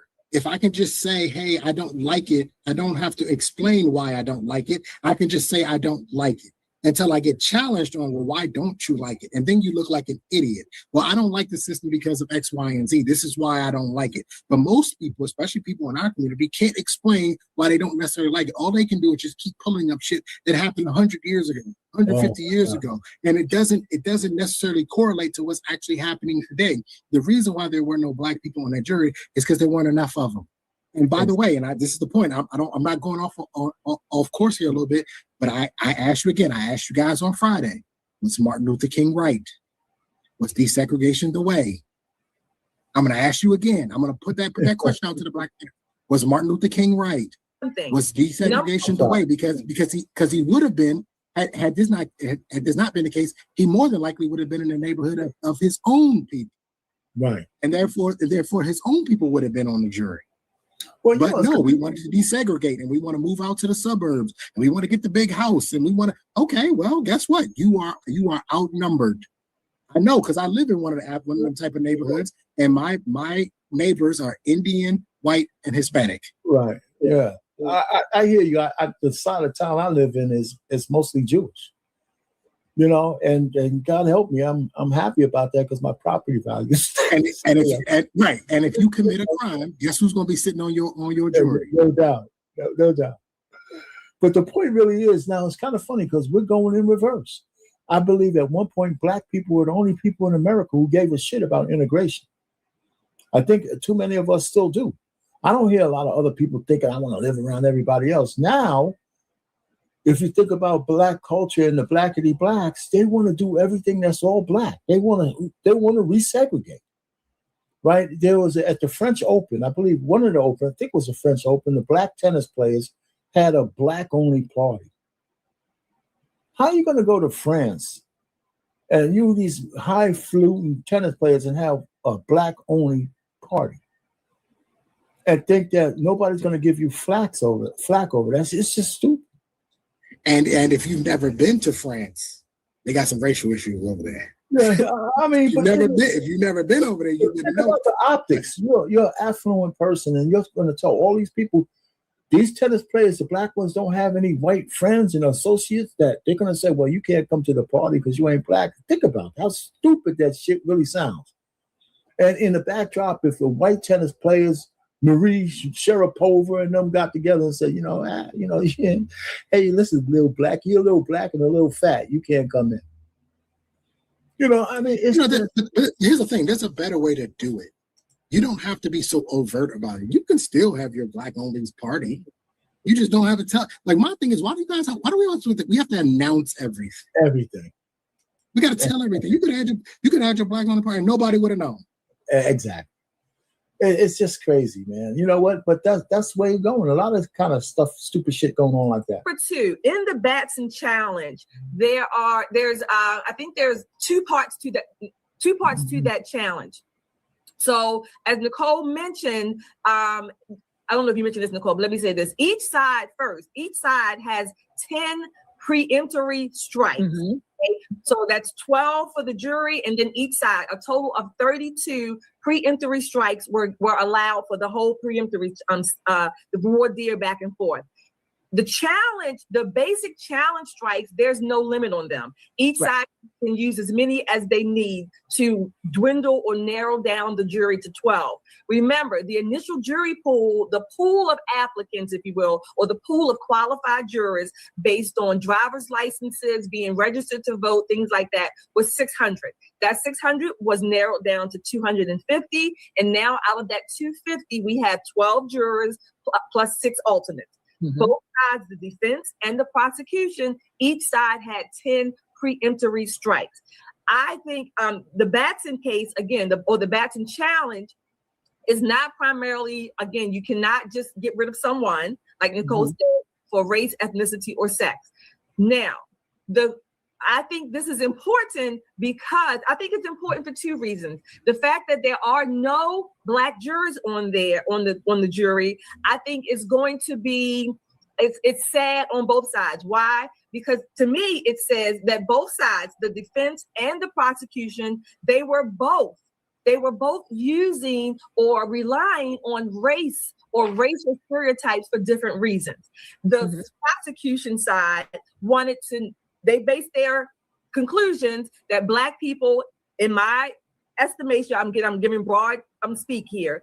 They base their conclusions on, okay, I don't want Black people possibly, these are educators, yes, but they also use the questionnaires to preempt them. Hey, Rogus, the jurors themselves said that they were not able to be impartial, that they would have a hard time convicting. I think one of them was quoted as saying a brother, okay? Yeah, that so was the Black jurors excluded themselves. Whether it was on purpose or not, I don't know, but they did, add to that exclusion. The defense, on the other hand, was relying on the racial makeup or the skin color of jurors. So both sides have used race to their advantage and or disadvantage, depending on whether or not you're the prosecution or the defense. I will say again that the jurors themselves, based on the questions, the voir dire process, they did say themselves that they could not be impartial. All right, so let me stop there. What's going on, Rogish? What's happening? Chilling. I want to see. How much have you seen? Let me get y'all up here so I can. I've seen a decent amount. When you So started. what's your opinions? What's your opinions on the 4 levels of failure? I didn't catch the 4 levels of failure. One was culture. Okay, culture. The second was the parents. And right now we're on the lawyer. Right. Okay. And the next one is Karmelo himself, but we didn't get there yet. So we're still on the lawyer with one little. And what was the coach? What was the culture? Summary I think any Black person being honest with themselves say our culture is the one that we purvey around the world. It's just fucked up. It's bad. It's bifurcated. If it's so bad, why do everybody try to copy it? If it's so bad, well, listen, people copy bad shit more than they copy good stuff. No, but right? they copy the good and the bad of us. Yeah, listen, here's the point. The point really is that we have a bifurcated community. I'm not talking about the affluent part. The way we're portrayed around the world is fucking decadent. It's decadent as hell. The rock music, the way we raise our children. That's what white people like. Yeah, okay. So they might like it. That doesn't make it right.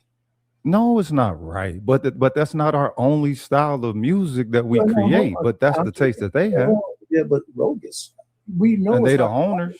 Okay, here's the point. It's not the only style of music, right? Distribution. Okay, it doesn't have to be the only style of music. It just has to be well enough accepted that it can make a difference in how we are portrayed around the world.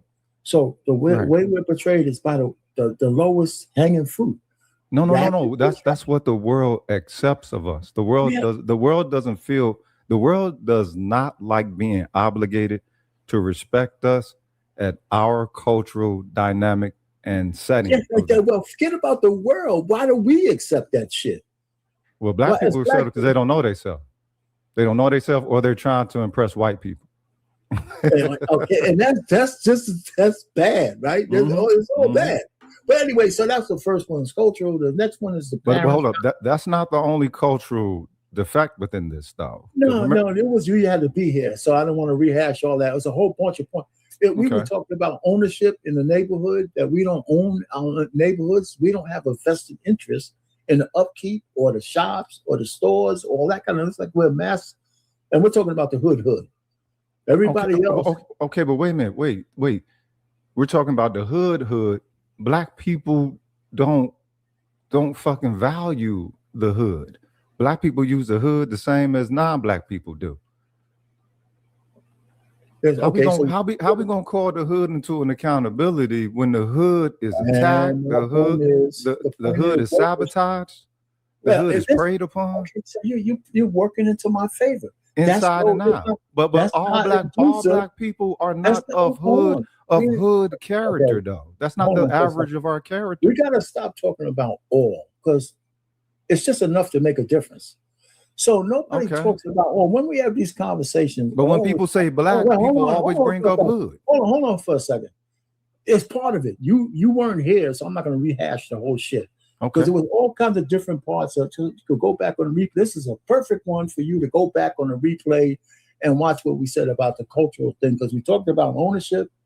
We talked about the ratchetness of the culture, music, dance, our relationships with each other, the whole 9 yards. And I'm saying all of this is part of Karmelo's experience of being a black man today, right? Because his parents, his parents have enough of that kind of stuff in them that, and the matriarchal landscape on top of it, kind of failed this kid at the cultural level. This guy, listen, you can. Okay, so wait a minute. What was the cultural level that the Pilgrim and his brother was supposed to supply to there that had some form of merit? I'm out, bro. I'm out. No, don't go there. Don't go there. I'm down. You starting from the beginning, so I'm out. I'll catch y'all on that.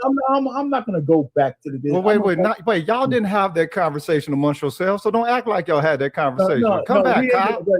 Come on back, Cop. You good? You and I are not going to go back all the way there. I gave you enough. But no. Hear me out. I know y'all did not have that type of volley because he's probably in the stands more like where you are, especially being former law enforcement. Let's hold on. And y'all seem to be calling black people into a white accountability. It seemed like it's one of those kind of things. That's absolutely ridiculous. And you're going to have to look at the replay. And we're not going to rehash that. You missed it. You got to come on time next time. So I'm going to finish this off. And you made me lose my tray and shit. I wanted some more stuff from him. So here's another part of where the lawyers went wrong. So we did everything that we was advised and told to do, and look what happened.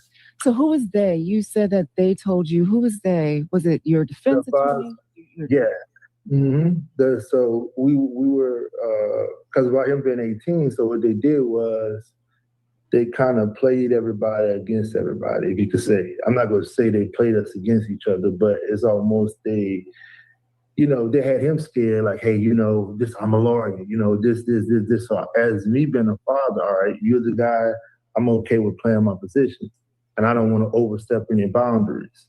Everybody kept saying, hey, to beat this. I even went to some black attorneys. They're like, oh, you need a white attorney to go out there to fight out there. Remember they were telling us that? They kept telling us that. So everybody like, why y'all there? Everybody was telling us. Okay, so then when we get it, they basically tossed them over. So he's going through some of the things on why they got a white lawyer. I'm not sure I agree with who made the decision to get the white lawyer. I don't think that should matter. A lot of objections wasn't done. It's a lot. It shouldn't matter. The point is, they didn't really spend that $600,000 on getting them the best lawyer they could. That's wait. Do people think he shouldn't have got no time? Those who are in his corner, do they think he shouldn't have got no time? There's enough people out there. You asking me? You've been around the black YouTube and everywhere else. There's a lot of people think he shouldn't have got any time. There's too many black people. No, that's goofy. He shouldn't have got no damn 35 years, but definitely some time. Well, he shouldn't have got first-degree murder. Right. Yeah, I think that shouldn't have been manslaughter 5 to 3. He shouldn't have got no time. He shouldn't have got no time. Or involuntary manslaughter. He shouldn't have got no time. Okay, PFU, explain why he should have got no time. He shouldn't have got no time because people need to learn. Everybody's talking about his parents failed him. Well, the white boy's parents failed him too because they didn't teach him, keep your fucking hands to yourself. There you go. Yeah, if he would have learned that valuable lesson, he wouldn't be maggot food right now. Unfortunately, that is exactly right. But it's your state that has those stay on the ground laws, BMU, right? And putting your hands on somebody is not a defense for being murdered, right, or for being killed. But it's the same city where the boy killed 6 people and he got probation.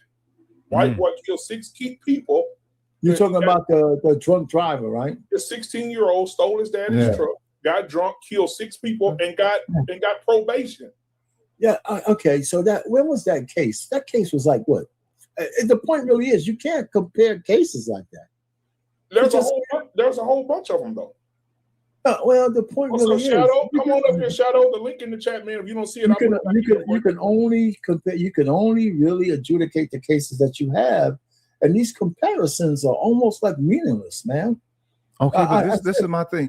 Do you think the court would take into consideration how out of pocket these pilgrims actually live out here as a culture here in Texas? I've been here since '93. We moved here from California. I'm from North Tulsa, Oklahoma. I'm from the Midwest where there is no gray area. It is only black and white. On the West Coast, it's gray area.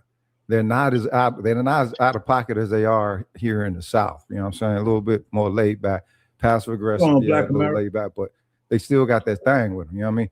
Here in Texas, they're passive aggressive, they're snarky. They're very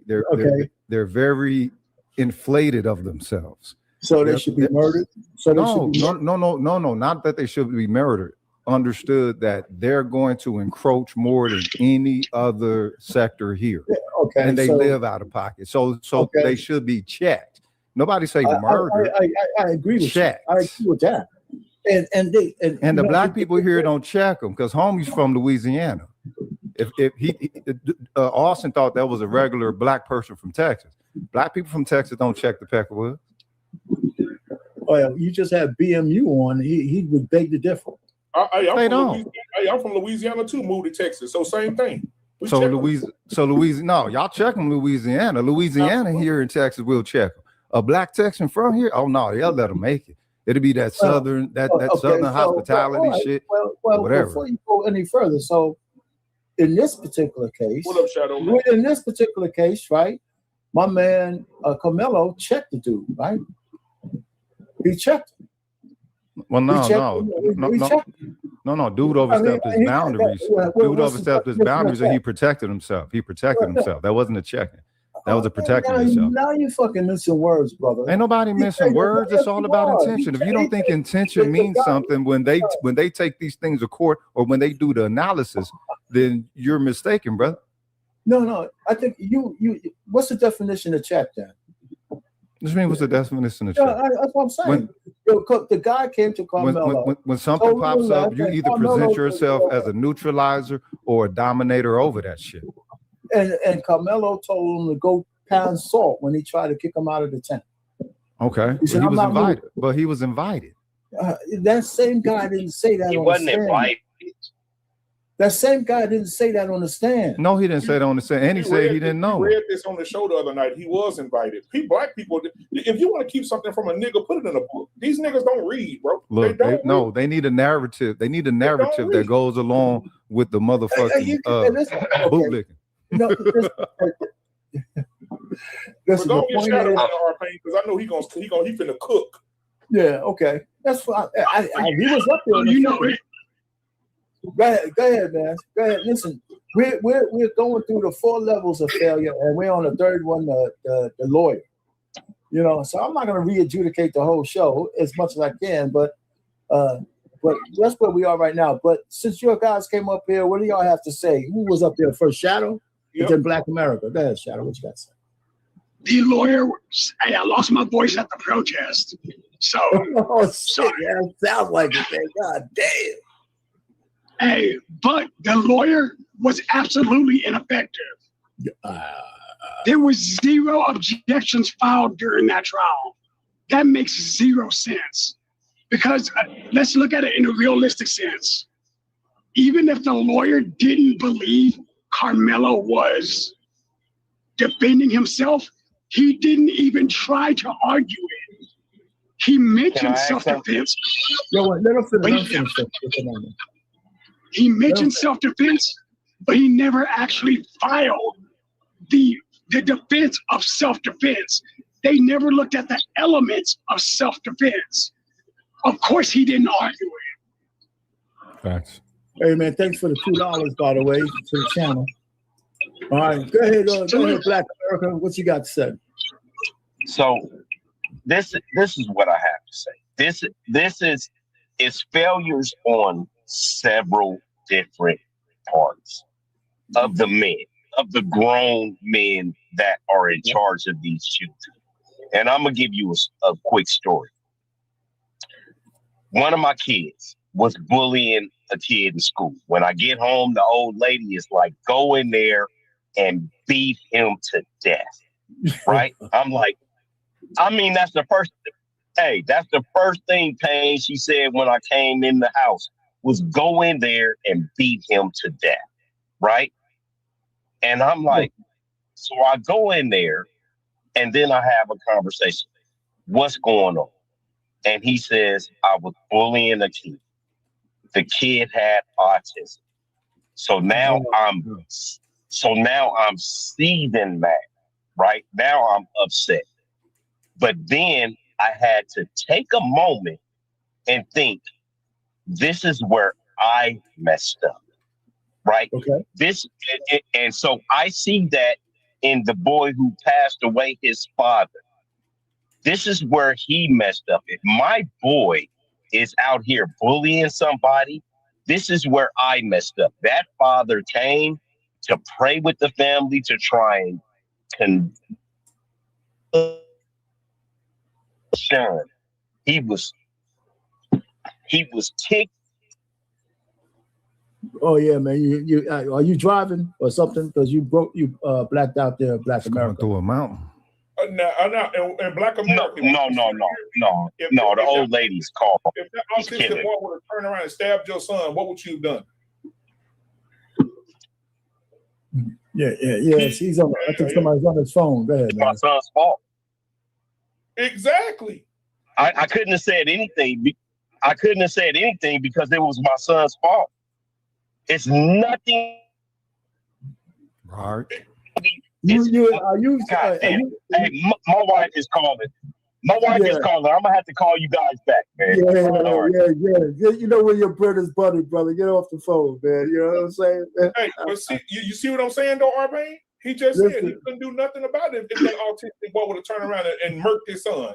He couldn't do nothing about it. Hey, BW, come on, let's be honest, man. Let me say, these are bad examples because I hate to use your family examples like that. You would actually not say anything if somebody murked your son for bullying him? If my son is fucking around and finding out, what can I say? What can I go to my son's defense and say, hey, my son really went up here and pushed this boy down on the ground. This boy got up and bust my son's head to the white meat. He dead. What can I say? My son should have left. Okay, so all right, so somehow you would find peace with the fact that your son was at fault. My son, I will whisper in my son's ear on his desk on the table and say, son, why the fuck was you bullying somebody?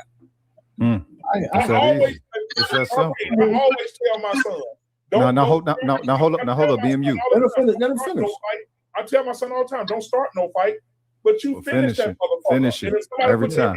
On you beat the shit out of him. Yep, every time. And if it's more than one, you come and knock him the fuck out. I think people got a problem. People got a problem that this shit happened to a white boy. I don't give a fuck what none of y'all say. All y'all got a problem that this shit happened to a white boy. Like these motherfuckers ain't supposed to get checked. Like they don't live out of pocket. Like they ain't all like no. I ain't just talking to y'all on the panel. I'm talking to the motherfuckers in the chat too.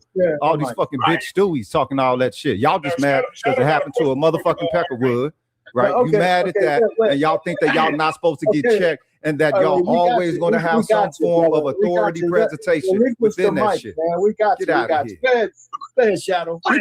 Quick question. Is there anybody presently on this panel that believes Karmelo committed illness specifically? Nope. That he committed what? I believe it was manslaughter. I believe it was manslaughter. Too. I agree with that. In fact, I would even agree with negligent homicide. Yeah. So let me step into this conversation professionally because I'm not only in Collin County, I'm in Frisco. I have children in that school district. I'm gonna disassemble every argument people keep making. He wasn't allowed in the tent. That's not real. People who have kids, students in Texas know better. So when people say that, it doesn't mean anything. 2, they asked him to leave. Yes, but they didn't have any authority to make him leave. Hence why Austin tried to. It's their school. Why not? Let them finish. They were right. They got all the authority. No, here's why. Here's why not. Because the only person who has the authority to move a student from any location, period, is people who have an actual authority, i.e. the coach. Because the coaches were responsible at that time. Are you in Texas? I just want to make sure. Yeah, no, but I have been playing sports all my life, and I have been to hold on 1 second, and I have been to jamborees in my entire life. A jamboree is where you put a bunch of different teams together and you guys play sports. I played football, but a jamboree, you are gang banging at that point. You have separate teams, separate people, and you do not mess with the other side. So listen to what I'm saying. You do not go in someone else's territory. And if that other person in that territory, I don't care if your friend is sitting over there or not, and they tell you to leave, that is what you must do to keep the peace. How can we blend the subjective and the objective? We're talking law, right? He was found guilty in the court of law. It don't matter if it's gangbanging to the schools or the students involved in anything like that. When you come to jump somebody, when you come 3 to 4 deep, you don't expect to get no response. Nobody hit him. They did. That's why I'm asking y'all. You got all those witnesses. You got all those witnesses that got videos and saying that nobody asked me for my information. There's at least 2 sisters out there, 1 brother. Are you kidding me? They done set this shit up against the brother, and y'all trying to figure out what is the most lawful way that he could have handled this in order to get a better fucking deal. Videos were in the court. I don't know.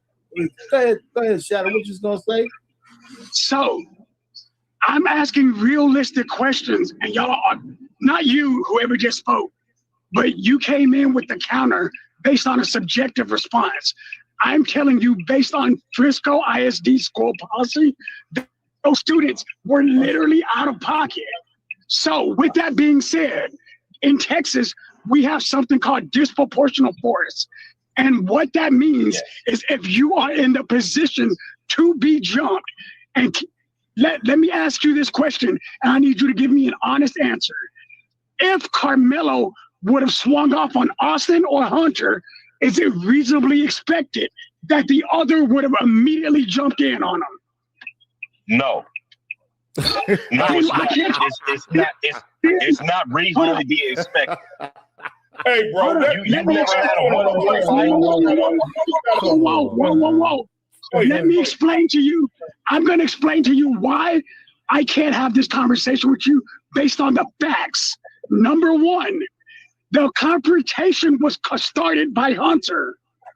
Hunter was Hunter's initial statement is he felt guilty because he caused the initial confrontation.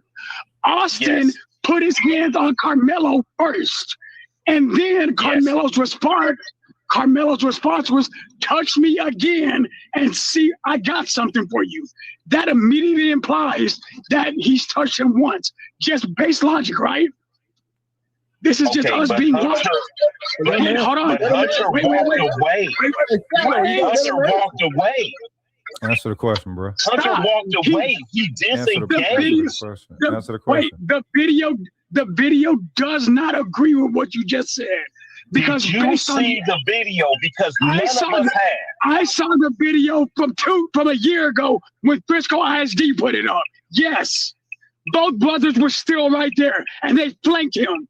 There was a reasonable expectation to believe he would have been jumped by both brothers. Most people who have siblings. Can I ask you a question? A serious question. Because I have been fighting and gang banging all my life. Have you ever been jumped? Oh God. Yes. Yes. Hey, nigga, I've been jumped. Okay. And you're still a lie. Hold up. And you're still a lie. And your subjective anecdotal experience don't mean shit to the question he asked you, cuz. I understand what you're saying, but what I'm saying is if you are presented with a fight, sir, then you fight. You don't need to use a weapon if you're presented with a fight.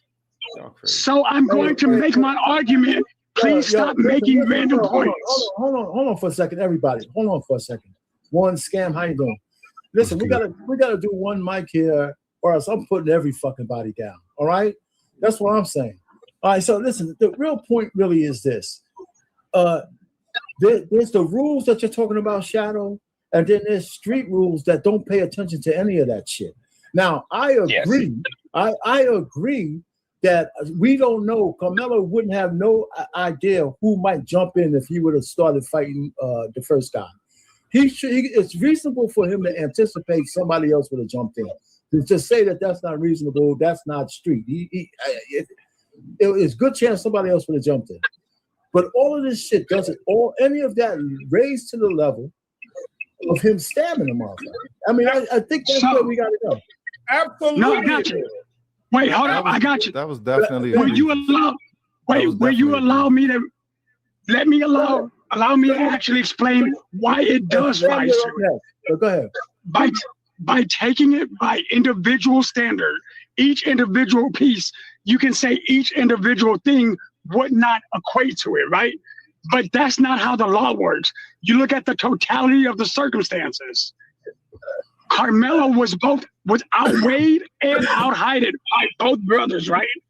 So because of that, there was a disproportional force that was potential.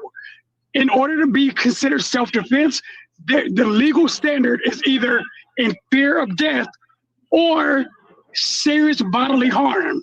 Is that a fair point? Okay, go ahead. No. Go ahead. Okay. He was a football player. Let him continue, though, man. Black America, let him continue. Because in the end, Shadow, based on your logic, obviously it didn't work in court. Right, but hold up. Do you want to know why it didn't work in court? It was never raised. The jury cannot bring it. The jury cannot decide on something that was never presented. The lawyer's failure was to bring any form of self-defense. He didn't even argue self-defense for him. Yes, he mentioned self-defense, but that is mentioning self-defense and raising self-defense are two completely different legal standards. I got you. Would you agree with that? I do. Hold it right there. Scam Likely, how you doing, man? What you got to say, man? I know you've been sitting there. Hey, somebody put that mic on thing to speak. Yeah, I jumped in the middle. So what's the actual question that's being asked? Well, I mean, in general, we're here talking about the 4 levels of failure of Karmelo Anthony: cultural, his parents, and now we're talking about the lawyer. And I got one more little clip that I'd like all of y'all to see. So there were some failures at the lawyer level, and almost everybody agrees on that. You might not agree on what that was, but so that's where we are right now. We're talking about the lawyer. Did you have any opinion on that level or any other general level? Should he have murder, or should it never been to that level, or should it just been manslaughter? Or you think he should have went free? I'm not gonna do the beat up on Karmelo thing. Neither am I gonna do the beat up on the other dude, or just pick side, start beating on it. But you had to beat on one side was all perfect, man. But as far as the parents, one, these are 17-year-olds, right? 2 people. Let's be real. Sitting in the cafeteria, you sitting in my seat. I was sitting there yesterday. Whatever territory, whatever. This is kid stuff. Just like the same adults. Why are you in my parking space? So to just throw race in the air? No. Just throw race in the air because he was white, because of the black, because of the no. And these people knew each other, allegedly. Territory, argument, you ain't supposed to be, or you supposed to be, that's kid stuff. That's just what it is. I don't want to beat up on the parents because I was 17. I've been grown and I didn't know all these laws and stand your grounds and fear. Don't nobody know all this stuff. And you don't. And when you're into something, you don't know how everything's gonna play out. Thank you, Scam Likely. How was he supposed to know the goddamn law? Thank you. Hold on. Here's the thing. However, you're still responsible for making the best decision possible. And if you make a bad one, you'll find out the law when you get there. Of course. That's reality. I didn't know I was supposed to run that red light, and you crunch somebody and they fly off a motorcycle. It's negligent homicide. It is what it is. The whole thing is unfortunate. The whole situation. I agree with that. Because possibly, this is the thing I really don't like. Possibly he believed that pulling out that knife was the right decision to do. When you say touch me and see what happens, that's not fear for my life. Fear for my life is you trying to get the hell up out of there because you're going to die. If a dog is chasing you, you're trying to climb a tree with 3 hands if you can. That's fear for your life. Or you fighting with anything, any kind of way. But you're not barking back at the dog. Come on, do something, do something. But he was failed, and what I'll say it, I don't care what y'all say. What's more failing is people who keep pushing this stand your ground, fear for the life, that you can just throw that out there or throw race out there and get away with taking somebody's life. I don't think it was first degree. God, no, it was not. Second or third, and I would have gave him extremely more minimal charge. Show remorse. It was what it was. It was unfortunate, but yeah. I'm not going to just sit and say because of race, it was excusable. No. But yeah, these kids, man. And it went to a level it shouldn't have got to. I got one more little thing. Yes, it's true. If the dude never would have got up in the dude's grill and pushed and got in face, because once you are in conflict, people always want to use the street code. With the code of a man, the code of a street, that don't mean nothing. Anybody signed that contract. Whatever happens, happens. So when the dude got in the dude's face, you don't know if this dude gonna cut you or not. Don't be pushing people. Don't get up in somebody's face. Leave people alone.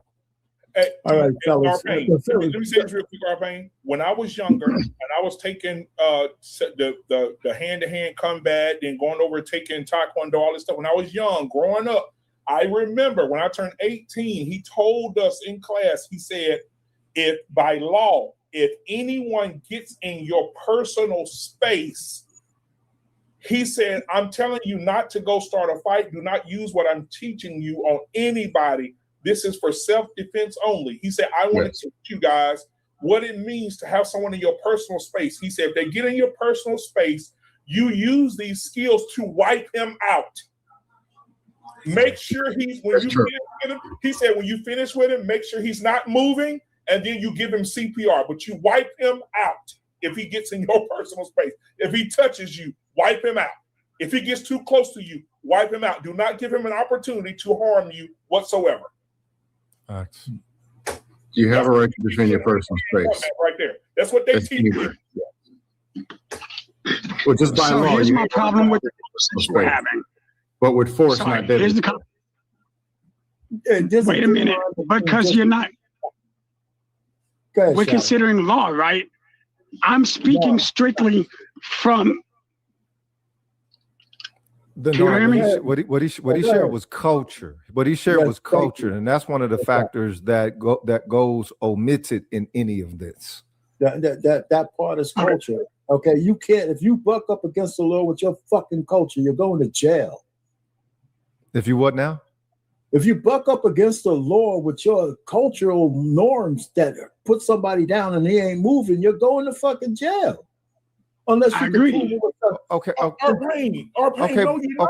Okay, but hold up. When it comes to this law, this law has already been lacking integrity. Hold on, Rogish. If a man walk up to me and my girl, he get in my Arpane. I'm telling you right now. I'll put this on the cross that Jesus bared. If a man walk up to me in my personal space, I've even been told that in tactical class. When I was out shooting my guns and doing tactical classes, he told me, wipe him out and then give him CPR to show empathy. But get rid of his ass. Hey, black man, you still got to prove.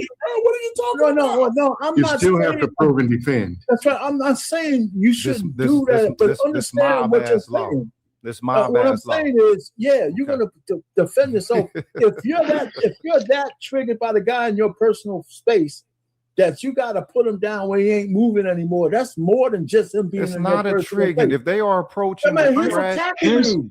if they are approaching with threat, if they are approaching with threat, this is the issue. Everybody wants black people to take some bullshit from everybody, and we ain't never. No. I've heard this shit since I was a little kid. That people would say, "Pick your battles." Hey, hold up. This is another one that we learned from y'all. Pick your battles. Pick your battle. Pick your battles. And Ebonics mean don't fight that battle. And everybody always say, pick your battles. Pick your battles. Don't fight. Don't fight. Never fucking fight. Right? When the fuck do we get to humanly stand our motherfucking ground outside of our fuck law just because we're living beings upon this world? That's why this is about race. And we can be afforded whatever harmony that we create for ourselves. Fuck how these devils feel about it. That's law. Guys, they mob that's why this isn't about race. They mob as fuck because here's the issue that we actually have. Because what everybody's trying to make it about race, and it's not. Because if you look at the facts of the case, if you look at what actually happened, at the end of the day, if you're saying Karmelo had no right to defend himself, you're saying it was okay for Austin to put his hands on him unwarrantedly. And that is where it's not okay. Chad, I haven't heard anybody said that that Karmelo didn't have the right to defend himself. I haven't heard one person say that. So why you on such defense then? Hold up. Where does your defense come from? What does your defense of Metcalf come from then? Because you sound like you defended Metcalf. I have not fucking defended Metcalf. You sound like I said. You sound like, homie. Because you ain't listening. Because you're so. I'm listening like a motherfucker. No, you ain't. Ain't no crazy. No, you ain't. Ain't no look, dog. Ain't no crazy. Y'all don't want us standing up to these motherfuckers in ways that y'all didn't in the past. That's what it is. And y'all think that the next youth generation is going to be holding to that same behold to the white goddamn authority like y'all did. Generation to generation before. That shit is going to wear off. You know what? Here's the thing. It is going to wear off. I hope y'all don't think it's going to stay forever. All of this shit, but you wasn't. Ain't nobody talking. No, I want to hear that talking that shit. I saw these devils put crack in my motherfucking neighborhood, cuz. What you talking about? You fucking living off of your fucking fathers, the older guys who went through the exactly, and the bulk of y'all wanted to be with these motherfuckers or like these motherfuckers or accepted by these motherfuckers. The bulk of y'all did. It didn't have anything to do with that. I mean, it didn't have any. You guys are turning a simple fight into a race thing. It doesn't have anything to do with race. We're talking culture.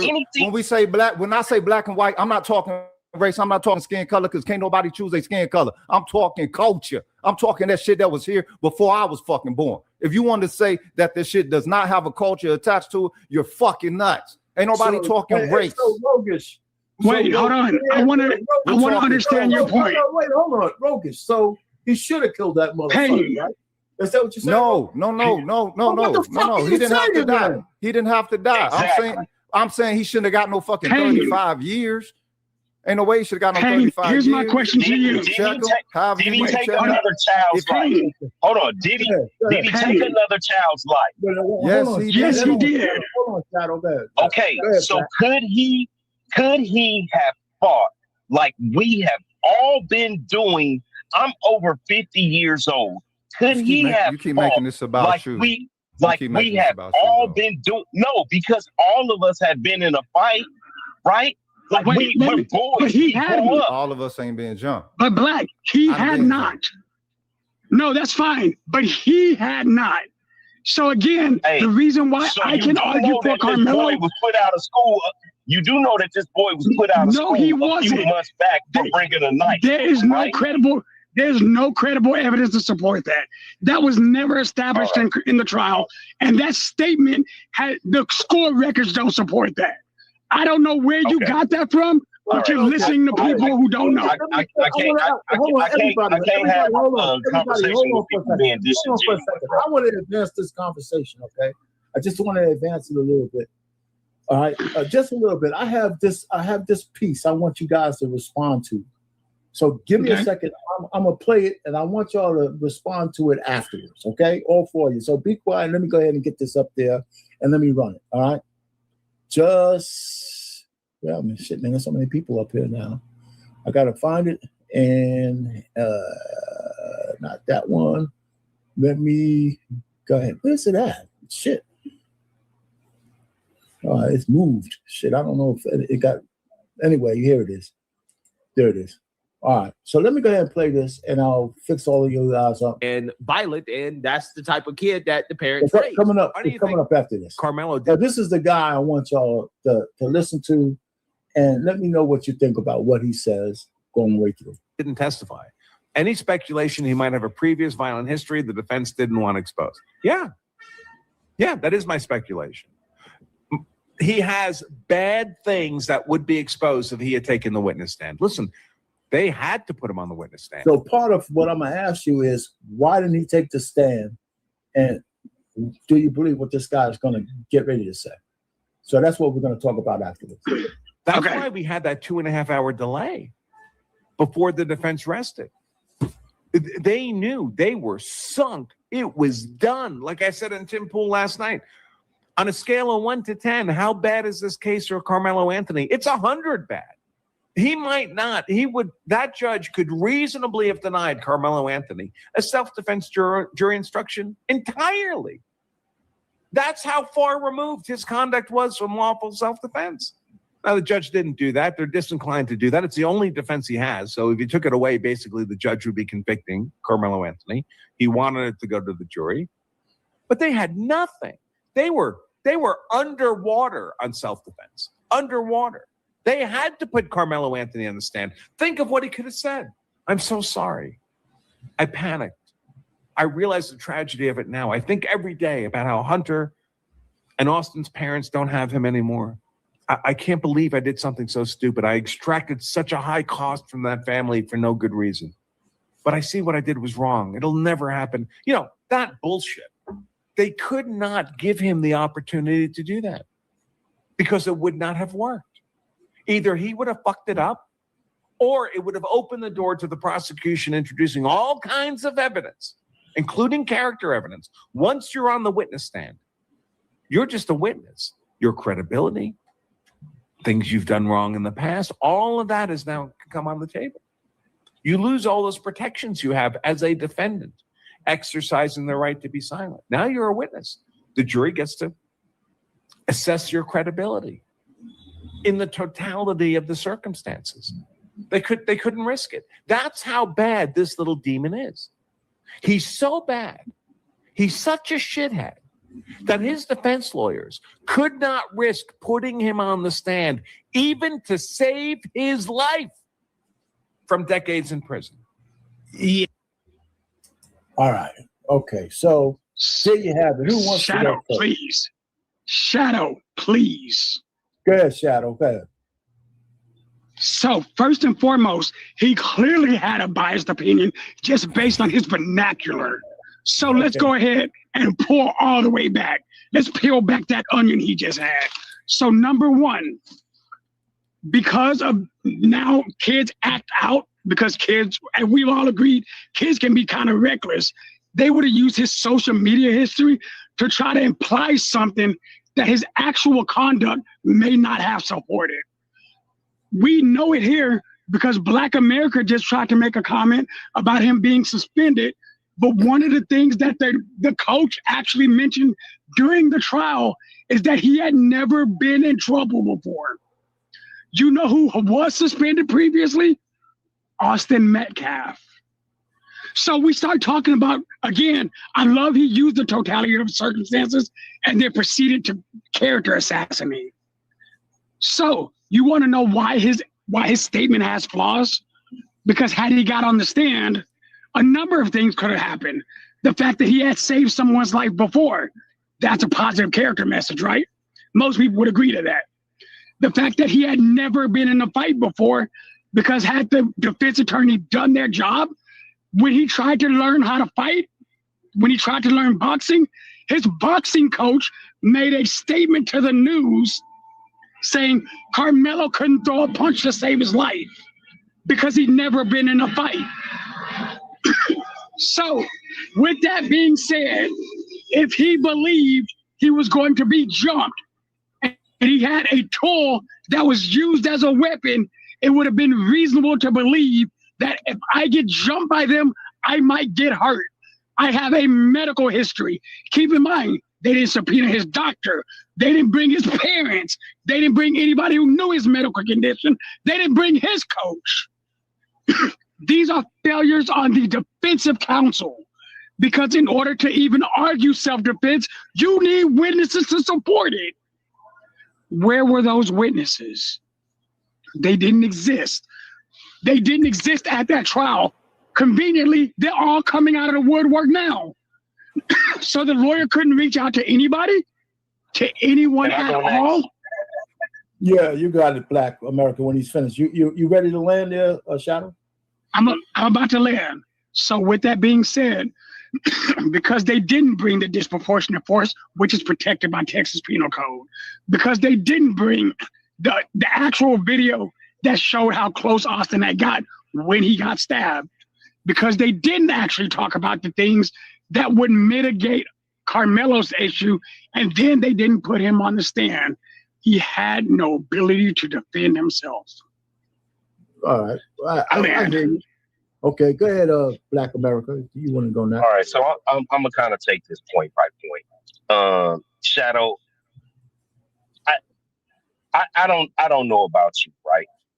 But being not such a nice person, right? His father is in prison. If when I came out of prison, I didn't change my life, I fear all of my boys would have been in prison. I pushed them all to the military. Okay? I got 16 kids. Okay? I pushed all my boys to go to prison or college. Okay? What you don't understand is what the fathers do, the boys do. The boy's stepfather is a schmuck. I agree with you 100%, Shadow, that the defense did not try to do their job to the utmost of their ability. I agree with you 100%. But all of the shit in the background from this young man is turmoil. It's turmoil. And you can't tell me any different. I come from one of the worst places in LA, one of the worst families. And what the fathers do and the uncles do, the sons follow in their footsteps. It's just part of what happens, bro. And like I said, I understand you wanting to have a heart for this young man, and I have a heart for him too, because 35 years and even the 17 years is a very, very long time. And I feel so sad for him, but I also feel sad for the father who lost his child, bro. I only seen my father cry twice. I seen him cry when my brother got killed, right? 10 days after his 21st birthday. Once again, I'm from LA. And in the 80s and 90s, that's what we was doing, was killing people, right? It was just part of the program. And when his appendix burst, I'm telling you, bro, you guys don't understand, but I'm gonna jump off. I'm gonna still be watching. You guys are having a great conversation though. So yeah, man, I'm still be watching. Up, hey, all right, for sure, man. Take it easy. Let me hit this super chat before we go ahead. Hey, what's going on, man? Well, all right. So let me go ahead and hit this real quick. Hey, Dan Silent. No, he was already suspended. This is what I heard too, and he was barred from attending the school event. He wasn't supposed to be on the property, let alone in another person and another school's tent. So now, I saw this on Google. I Googled it, AI. Does that mean it was 100% accurate? I don't know, but this is what I saw as well. So thanks for the $5. And one more here, $1.99. I guess Wasp's take, the guy is white, disregard entirely. Okay. Hey man, what's going on, William Playboy? We're going around robin, but who wants to go next? Rogish, or you want to go next? What? Salute to all of y'all. Hey, I'm gonna be glad. You let William go. William ain't saying nothing. Yeah, you got it. Yeah, you want to go ahead and say what you? How long? Arpain, check your cell phone, Arpain. Okay. How much have you seen, man? What you think about this situation? We're talking about the lawyer right now. We're gonna let William go. Go ahead, William. Say real quick, and then you guys can chime in. I feel as though it was bad representation. No doubt. Not only that, the fact that the trial was the quickest, biggest trial in history, and then y'all convicted him really quick. They were quick to give him 35 years. We know he did something wrong. We know that. But assault is assault. I've been saying this on our platform as well. Teach your kids to keep their hands to themselves. Oh man, look at this, man. I hear you. Because you can hit me, you can do whatever. You can't decide what I'm gonna do with them, even if it's wrong. A rebuttal. Hey, you hit me, you assaulted me. But still, he's in Texas. We all know Texas. We know the South. Everywhere in the South, you're black, they're white. That's rough. People act like they don't know that though. People act like they really but forgot. you know that's because they want to be illiterate with that. That's because sad. if you watch movies all the time, you watch movies, you watch all of this stuff go down, and still now it's here. We had teenagers. We can't say, oh, it's just teenagers. That's why we need to be monitoring them. I have two issues. Monitoring them. Somebody should have been an adult and been there. For one, they're teenagers. Oh, I don't care about 17 years. I had a baby at 16, so I know that, right? Should have been watched more. And then you want to say, oh, well, no, you're not supposed to put your hands on nobody. You can't tell nobody like that. The motherfuckers are saying everything. Don't hit. What we tell the babies, the toddlers, don't hit. All right. So we wait a minute. Hold up. So as a culture, do you think that's what they teach their people? Not to hit? Are we really gonna lie to ourselves and say that shit? Roger, you're up next anyway, so we're gonna give you the floor based on what we saw. Well, I mean, what old dude said, I think he put the nail in the coffin. You know what I'm saying? That Peckerwood had the most biased of tones. He called him a devil and all this shit. You don't never hear them say that of their own.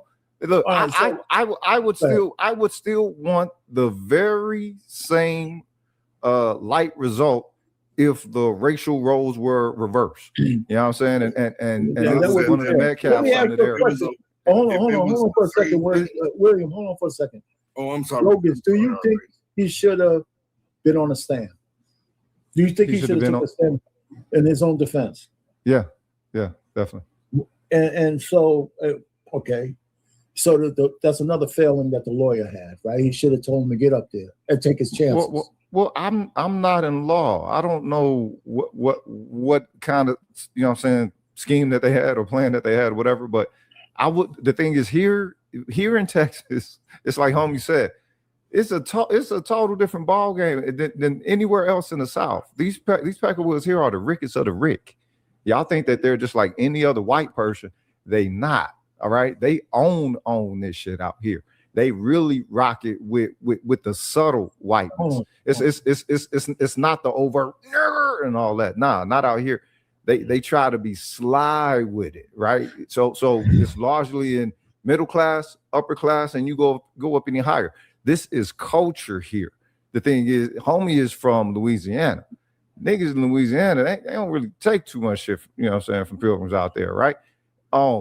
People don't want to take that into consideration. All right. You tested someone who ain't from here. He don't rock like the black people here, but because they so accustomed to getting their motherfucking way, oh, all right, well, yeah, whatever. And you get what you get. You don't get to decide what the fuck you get. You get what you get. All right. Well, I hear you. Hey, Scam, what's your thought about the white guy, man? What do you say? Do you think he should have took the stand? And what do you think about what the white guy said? When you're in a court of law, do what you got to do to win. They lost. But me personally, I'm not going to come up with 15 layers of blackity white skin and go do you a synopsis of 800 years ago. And I'm also not going to make up all kind of ridiculous extra laws that don't exist about stand your ground. And if he smells you wrong, that needs to stop. I'm just saying. There's the stuff that we know that happened. We know it because it happened. Those are the things that should be more, in my opinion, should be more in discussion versus what his uncle's Facebook page said 6 months ago. And if the attorney dug up what he did 4 years ago on his Facebook, argument, disagreement, territory, fight, cut, death. Should it be first degree? No. Should it be second degree? 50-50. Third degree, minimal charges. That's the more important stuff. But just because he was white, his skin started mysteriously bubbling. Like, come on, just throwing anything out there. But my last point is this. Seeing what we see now, especially when people complain and say, this is the way it always been.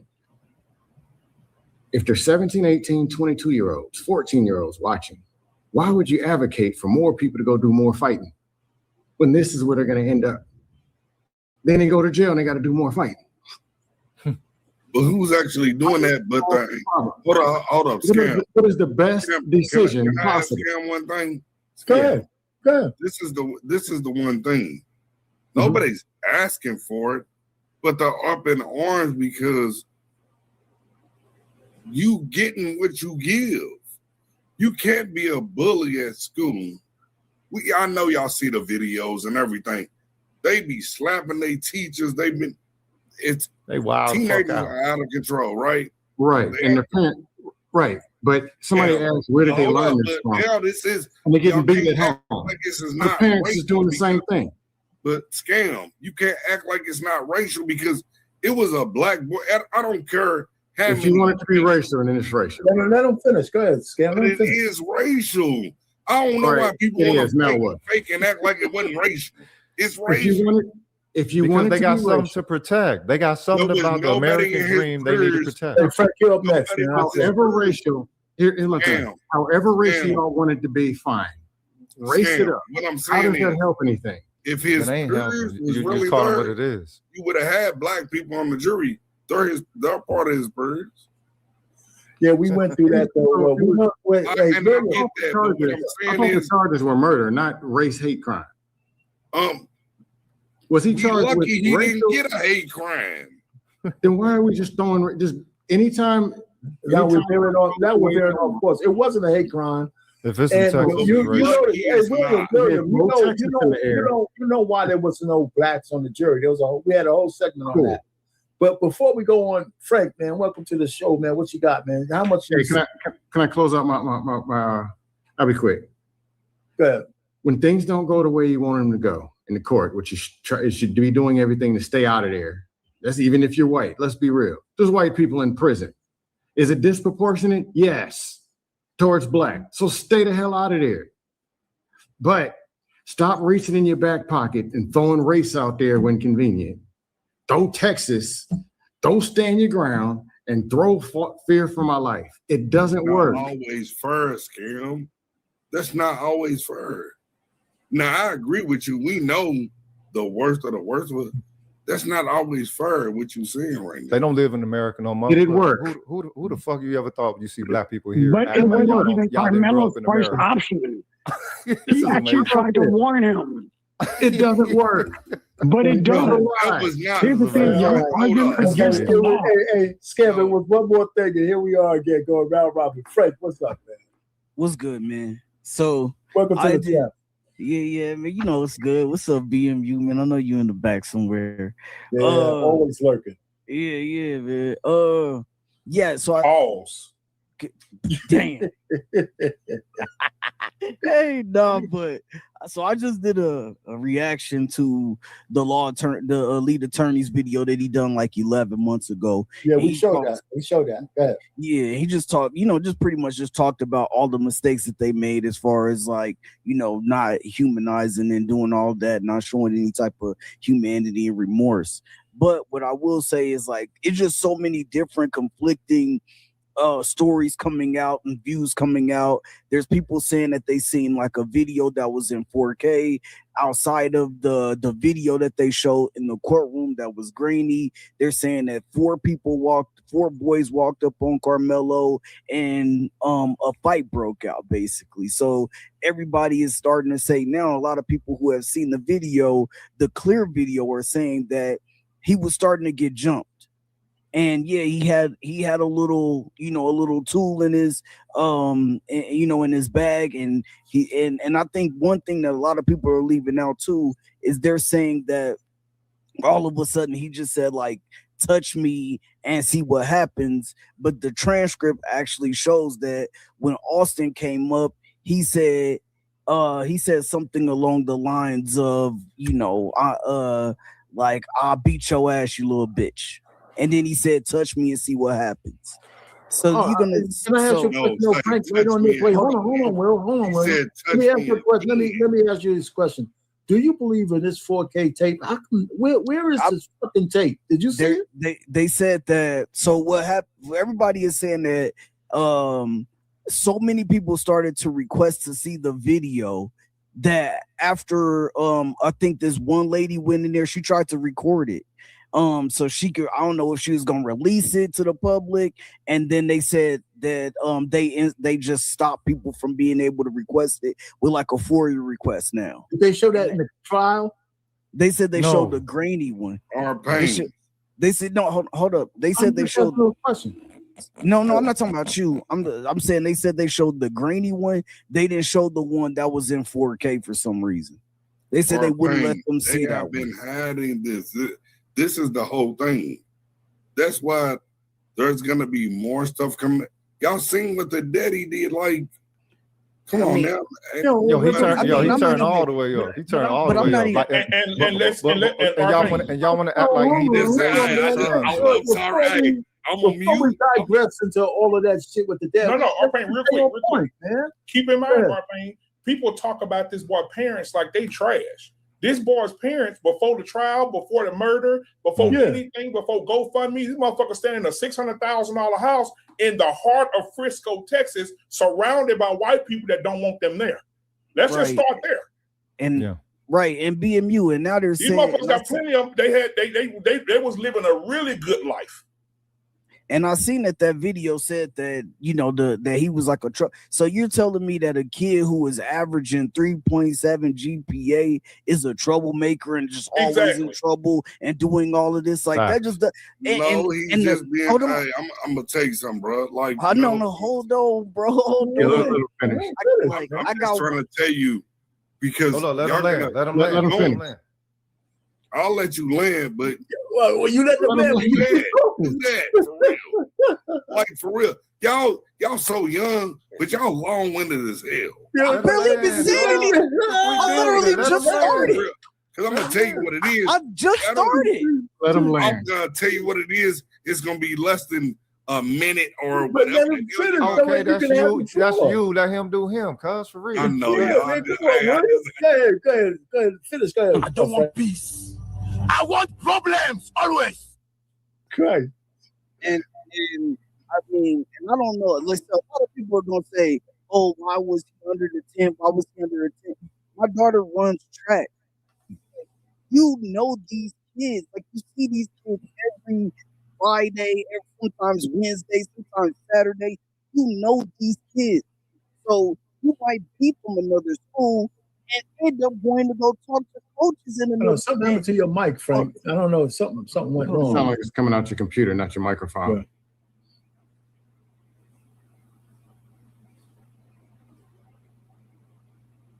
Can you still hear me? Now better. Go ahead. All right, you good? All right. Yeah, it might have switched over. I think because I switched to the internet late, to the hardwire late. But my daughter runs track. You see these kids all the time, every week. These kids from different schools get to know each other, so they're always under each other. It's not like a tent, it's a canopy. And it was raining out there, so they all end up going under each other's canopy. Do you think he should have walked? Do you think he should have walked, Frank? I'm just saying that some schools don't even have canopies. No, let's go ahead. But do you think he should have walked in the rain? That's what you know. Should have walked in the rain? No, should he have left? Should he got off? Should he been acquitted? I'm saying. Oh no, I don't think he. No.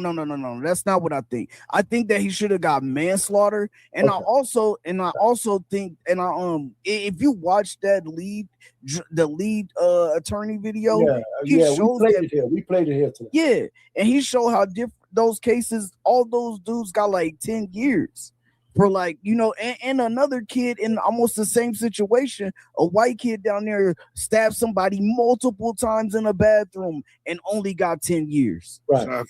You can't compare those. Come on. You can't I'm saying it was the same type of situation. I'm saying. They don't care if it's the same situation. They ain't never cared if it's the same situation. The thing is, look, this law that everybody wishes to adhere to is permitted to be fluid when they want it to be fluid, and then solid when they want it to be solid, right?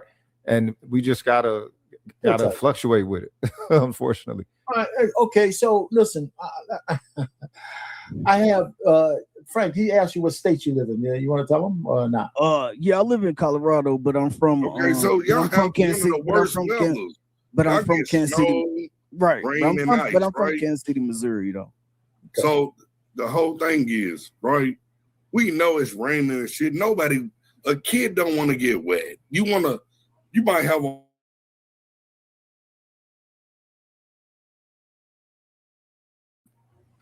regardless of anything, he got violated because somebody didn't like him. It wasn't nothing other than that. We know it's black and white. We seen the father. We know what they've been told. Yeah, but we, you know what? I'm purposely not going to what his father said. Well, we're not gonna go too far with him. But what I'm saying is, wait, we went through our whole community, but we can't go through his old mark ass daddy. Yeah, well, you have a fucking show, and you could go through all you want. Respect you know what I'm saying? I don't want to see our whole community. Can I say this? It's our community. Before, let me read this super chat. Now, this is the dispute. So this guy, thanks for the $10 super chat to the channel Shadow the Titan Wasp. He says Karmelo was not suspended, from the school. Now, okay, so that's what you said. I thought that was true too until I saw something otherwise. I know he was charged with murder. We all know the whole case, so I'm not going to read the rest of it, but thanks for the $10. But the point I'm trying to say is, it's mixed messages as to whether he was suspended before he went in that tent from football and track for brandishing a knife previously. Now, some people say that's a lie. Right. AI, Google says it's true. I don't know. Well, both of them was apparently, because wasn't Austin suspended as well? He was unruly? I didn't ask that question, but some people say he was. I don't know. He was. So there you go. So I have a last thing for all of you guys, because we've been up here talking.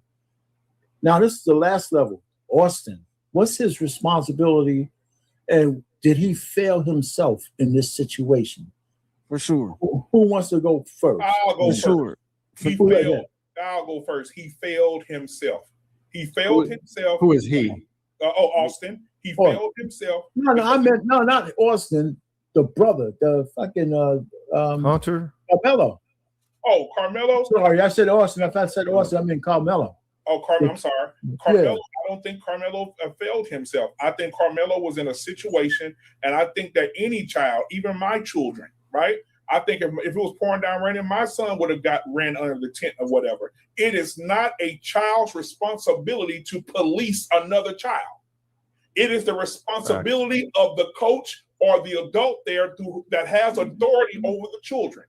So me personally, remember I told you earlier, when we grew up, they said if my father and my grandfather told me if somebody come up in your personal space, you knock them the fuck out, or if it's multiple people, pick up something and try to knock their fucking head off. That's what I was taught growing up. Or whip out your knife and stab him in the chest. Or that's what I'm saying. He said, pick up something. So anything. So pain. If I'm sitting there and that kid come up on me, and I see his brother come up on me, and they larger than I am, and I see a goddamn ice pick on the table, I'm gonna go to work. But you know why? Because I'm not gonna have two people jumping me. And I'm gonna tell you another thing. Everybody else on this fuck shit, I'm gonna tell the truth. If my son and his brother was at a track meet and a motherfucker hit my son, hit one of my sons, my other son definitely gonna jump in that shit. Well, definitely, I agree with that. I agree with that. Yeah, we gotta stop the shit. So if he hit Karmelo, if Karmelo would have popped him in his fucking mouth, his brother would have jumped in. His brother would have jumped in it and hit him too. And now you got two big 200-pound linebackers on your motherfucking ass beating your head in. He turned around, and that's a threat to your life right there. He turned around and hit him in the chest. Everybody acting like this goddamn boy was a Navy SEAL, like he knew for a fact that this boy was gonna die. He knew where to stab him at. He knew when he got up that morning, he scratched and yawned and said, "Oh, I'm gonna go kill me a 6'1", 225-pound white boy today." He didn't know what was gonna happen. So again, you're saying his lawyers failed him. His lawyers failed him completely, and I think the lawyers should be investigated because we all know, if you from Texas, we all know Frisco is some fuck shit. Everybody know Frisco on some fuck shit. Everybody know that. Oh, Texas He's lucky he didn't get the death penalty. So who's next? I'm about to say, let me go. Hold on. I'm gonna say this in closing. Karmelo, I'm gonna say this in closing. Karmelo did not have the complexion for the protection. That's what it was. And guess what? Hey, William, you on the clock, William. Go ahead. I'm just gonna piggyback off of that. Tell your kids this is what we trained them to do. We raised them when they toddlers. Be courteous. Be nice. Keep your hands to yourself. That's it. Keep your hands to yourself. Because, you can pop me. That don't mean I ain't going to hit you with my fist. Keep your hands to yourself. And we need to do one thing. Stop letting these fucking white kids be bullies. I hear you. Scam, you go ahead. Get fast, Scam. Go ahead. And Rogus, you can go after that. I don't get how a losing situation, there's some advocation for more kids to go and do the same stupid shit. I'm not buying it. And then you can keep throwing race in there and it's supposed to somehow make it right. When is it going to be where you can teach something a little bit better so we can have better outcomes? Or we're just going to keep saying white, white, white, Texas, Texas, get them, cut them, shoot them, and then start whining when somebody ends up in jail and they got to fight white COs and Hispanic inmates and whatever. Like there's some kind of solution. What is the best decision possible? This ain't it. So why are you going to keep pushing it? If they white, cut them. If they looked at you wrong, get them. White, Texas, court. That's dumb. It didn't work. Protect him. Is he protected now? No. No, because you I'm out sorry. of all the other people that you could bring up and we could get into some conflict with, it's always white. We talking anybody and any situation. We already got to worry about ourselves. Have you ever been jumped? Protecting these people. We got to worry about ourselves. But have you ever been jumped? Yes. We always got to worry about ourselves. Oh, okay. Our people. But we have to worry about everybody else. Okay, you know what? I'm gonna tell you something, William. I'm gonna say this real quick, bro. Okay. I remember when I was probably 16-ish, 17. Yeah, I was playing football, no pads, knocking each other the fuck out. Right? I hit one of the boys in front of his house. We played in front of his house. They had a big ass yard in the country. I hit him. He went down. He didn't move for a while. He got up. He want to fight. Me and him fighting. Guess what his sister did? I wish I was in a place where I could turn this camera on and turn around and show you. His sister came out the house and stabbed me in my back with a pair of scissors because I was whooping my brother's ass. I still got the mark on my back right now. The scissors were stuck in my fucking back. Because I was whooping her brother's ass. This what I'm saying. And I said this the other night, and I hope this shit catch on. Hashtag this shit. White men I'm telling y'all, I'm at these gun shows. I'm telling you, I'm a gun aficionado. I love guns, ammo, and all this shit. I'm at these places. I'm seeing these men buy their 12-year-old, 13-year-old sons knives and gun and hunting knives, how to cut the deer up and shit. Them motherfuckers are learning how to go to war. Them white men are teaching their sons how to kill. We're teaching our sons how to bow down. Yeah, that's not true. Yeah, it is, because what y'all said. Entertain. I've been hearing niggas say for the last 5 days, walk away. So okay, earlier today, R-Pain, I got to get that video to you because I've been busy. It's a video of a black boy walked away from a white boy, got hit. The white boy ran up behind him and sucker punched him in the jaw. The white boy hit him. He turned around and beat the dog shit out this white boy, stomped his fucking head in the ground. And now they're trying to charge the black boy with attempted murder. We got to stop. It ain't about race. It ain't about race. Race doesn't mean anything. Race doesn't mean anything. You're being a victim about race. I said this even today. I said this even today on our like show. y'all got the solution. Guess what? You got to be attentive. Oh, you can walk away, but you It never ain't to be no motherfucking sycophant. walk I tell you that blindly much. ever. Y'all should Never be tired of walk that shit. blindly. Hey, William, my grandfather Y'all said should- you y'all never. should be My dead grandfather tired of that. taught me that, William. My grandfather said you Yes. never turn your back on the enemy ever. Yes. Hey, Black just man, I got a walk question. Ever. Black man, I got a question You for can you. see them. Black man, I got a Hey, question. your goofy ass do something, then I get to whoop your Are you ass. aware? Are you aware that in a fight, 1-on-1 or whatever it Damn, is, are you? that both people have the opportunity to lose, right? You can Well, lose. if You're it's aware. a fight, guess what? You can't No, stop somebody. no, I'm asking trying Black to man. fight you though. Can you lose? That's what you're not both understanding. people can lose. He got his head. He got assaulted. What No, do this is you a want question him for to Black do? man because it was his example. Okay, Black man, you aware that you can lose? Let's be real. Uh-huh. You and William Playboy get into it. You tackle him. You stepped on his shoe, whatever it was, and y'all throwing hands. You didn't know that William got these monstrous hands. Pop, pop, pop, pop, pop, pop, pop. Yep. And your wife stab him in the back or bust him in the head with a frying pan. Hey, we fighting. Guess what? Yeah, That's yeah, what you're yeah. supposed to do. Aren't you gonna take her to dinner and Now, buy her a juicy steak? well, hold up. Yeah, of See, course. if you're going biblical, she's not Who are supposed we to get talking into about? it. Now I'm not But just. if me and him, Hold She on, gonna, I'm she not- gonna get the Dylan he has Roof an treatment. emotional Yep. attachment. I'm not That's what justifying the you gotta person do who now. stabbed you in the back, but a fight is a fight, and we don't get to choose how it goes and put these rules. Yeah, and all that's what was going on. Guess what? A boy get into it with the first twin brother and then got into it with the second one. What do you have on your mind? Oh, they gonna jump me. Well, the question is, do you make the best decision possible? If you believe the yes, then it's what it is. Hold on, Scam. Hey, R-Pain, I just sent you a nice little video to your phone. You go ahead and check that out. And when you see it on the Have phone, you ever I been jumped? can't play that in No, public. y'all because got it. But I have.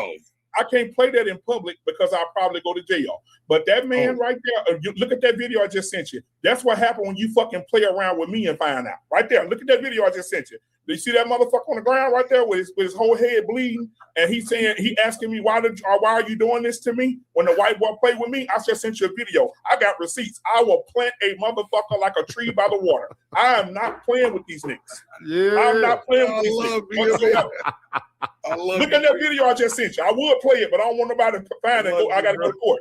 But motherfucker gonna find out and stop fucking playing with me. Yeah, I love you, bro. That's all I'm saying.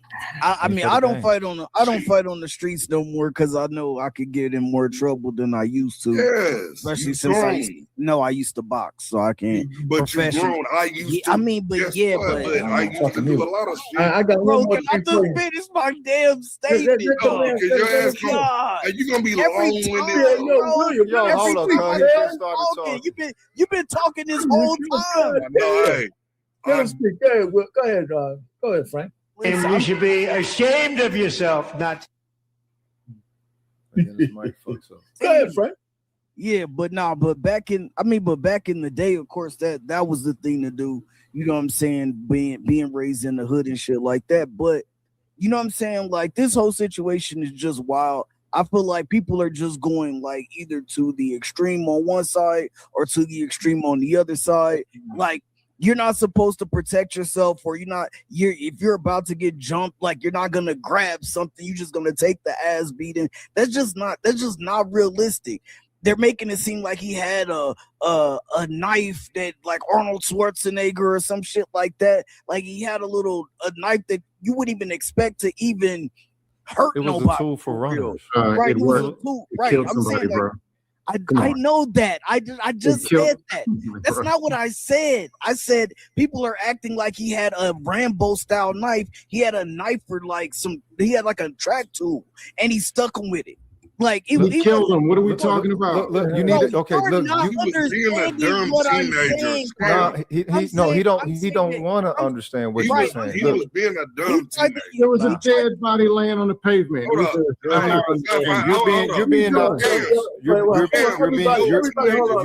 You're being obtuse, man. But Scam is kind of right. Hold on for a second. Scam is wait a minute, William.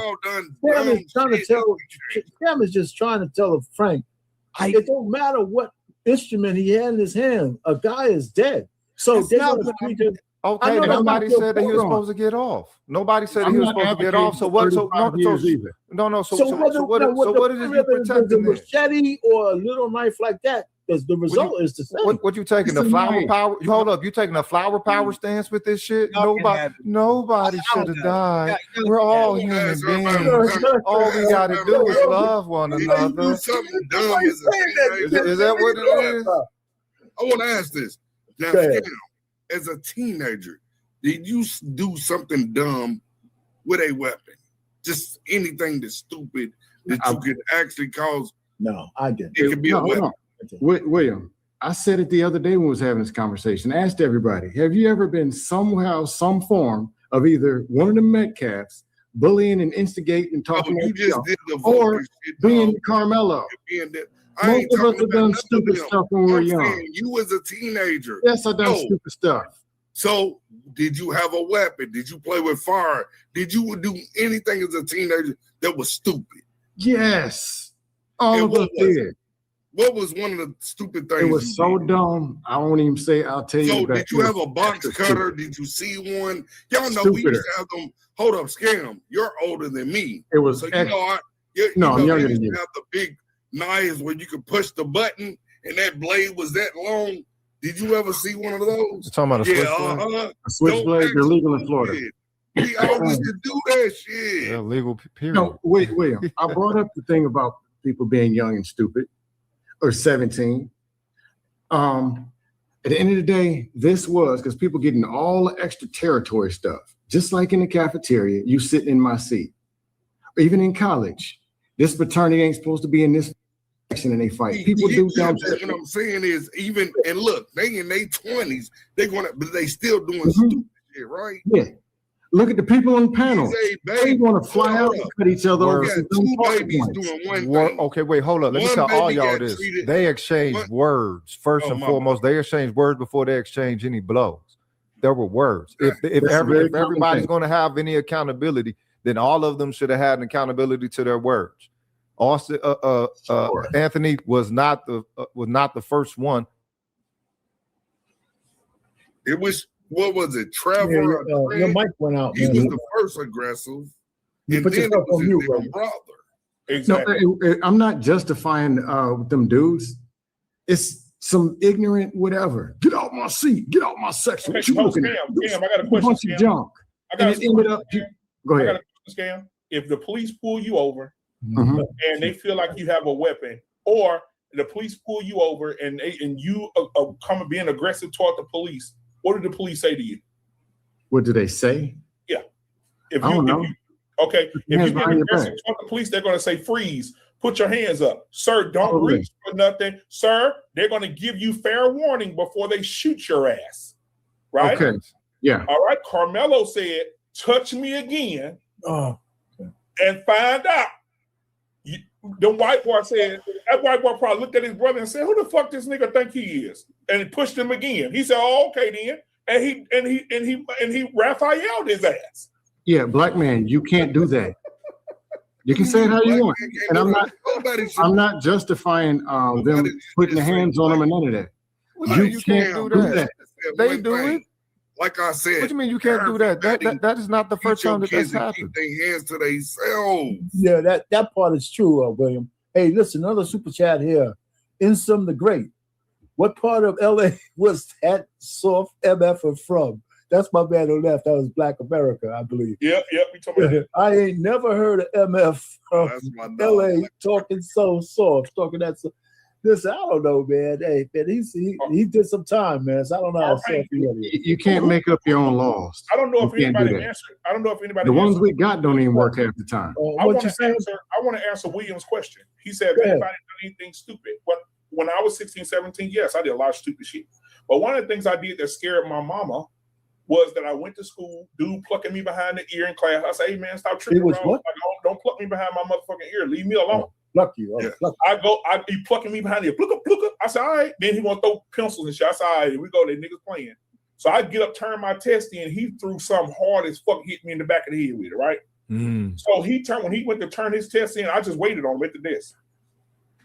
And I just grabbed him in the headlock and got the stapler and just started stapling his fucking forehead. Just stapling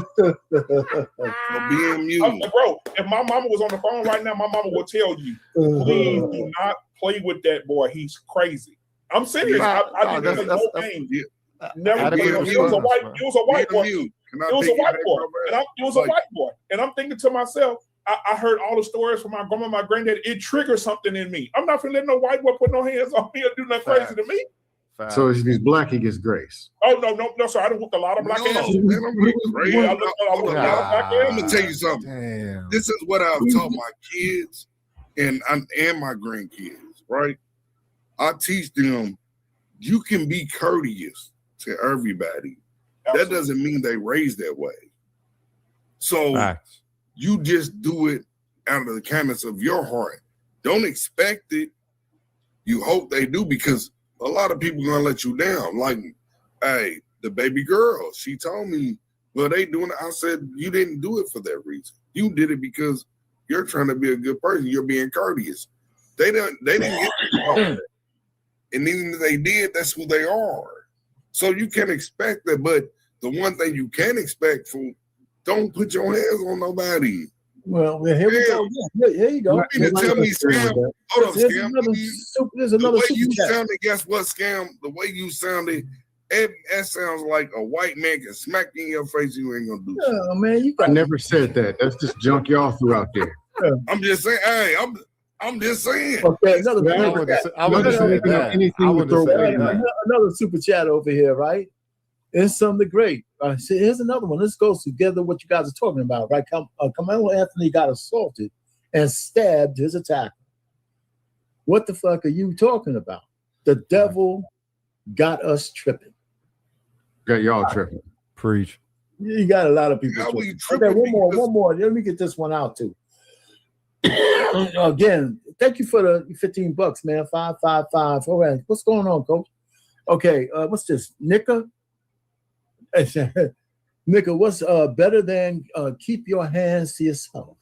Run and hide? Okay, so he's supposed to say the N-word, keep your hands to yourself. Is that better than run and hide? The school teach the kids to fight school shooters. That's what they do. Run, hide, and fight. So there you go. So what's up, Coach? Where you at? Excuse me. What's going on, Coach? What's happening, man? What's up, man? How you doing? Man, what's the rest of your body? I mean, you got like a head in the middle of everything. Man, I'm just letting all y'all Slowpoke University has So, Coach, what you got on this situation, man? We already near the end of this. Is Karmelo responsible for anything that happened to him? Yes or no? Is he at fault for his predicament? In that moment, yes. But again, it goes to show a lot of people not really connected to the school system at all. A lot of people don't go into the schools. A lot of people don't read the student code of conduct. And his parents failed him. I think his parents failed him, right? Because again, if you're giving them a weapon, then you got to explain the consequences of using that weapon. It was a track tool. Well, they've been showing this like a knife, a fisher's knife. But we're in Texas, right? Everybody got knives and guns. But again, everybody got a knife on. But now when you hear these peckerwoods, oh my God, he had a knife. Lock them up like y'all don't have knives and shit. You know what I'm saying? Shawnee Park. What we talking about? They be moving the goalposts. We going home all the time. Especially some white boys bust their nose. Man, I couldn't wait for a white boy to get out of pocket. What did we talk about? I'm gonna beat him up. Hey, I think right now, okay, then right now, if Hold on, right now, coach, you if can't them, do if the dirt. you can't I'm throw the asking dirt, coach this. boy. If 261, I'm asking coach this. If 261, 225, 235 pound boys walk up on you right now, Coach Ferg, you may have problems. You know what I can do? You may have problems. But you know what I can do? Only if they're white. But you know what I can do? No, them niggas, they may kill them. Them niggas gonna kill Only if they're white. Why you keep throwing them motherfuckers in me like that? Is that what y'all want? Anybody, you stupid motherfucker.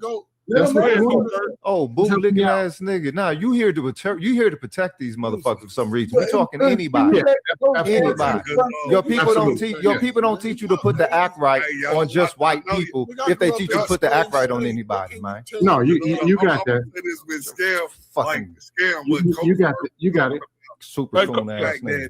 You know, we in Louisville, Kentucky, right? That's the Kentucky Derby. We got a biggest tournament. So you gonna fight both of them? Yes. Your mic is kind of low. No, just fight the lighter one. See, that's the problem.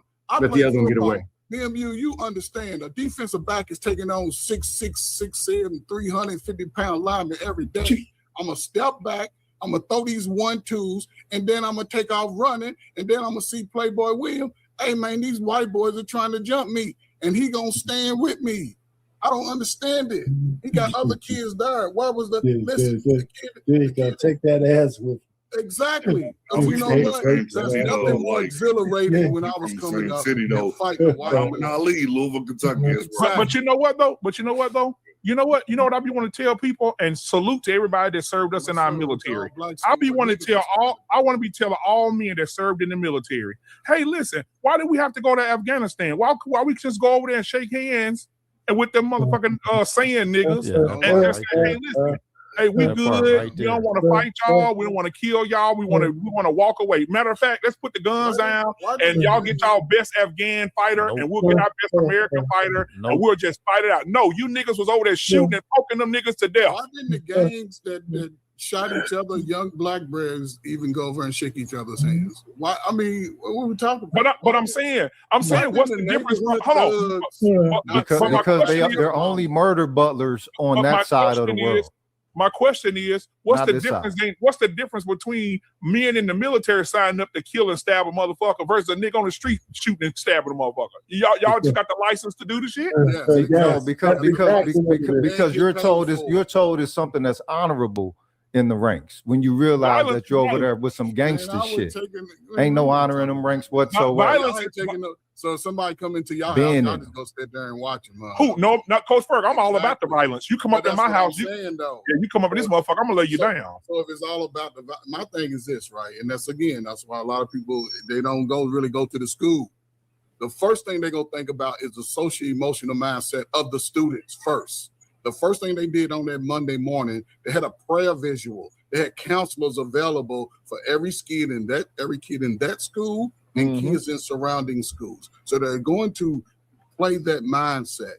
Even the black kids. No, we got to think about it. And they're not going to put those kids through that trauma. And this is why I say, as a father, as a parent, BMU, you live in Texas. Tell me what racist neighborhood you moving your family into. I will move into any neighborhood I want to, and anybody got anything to say about it, we talk about it.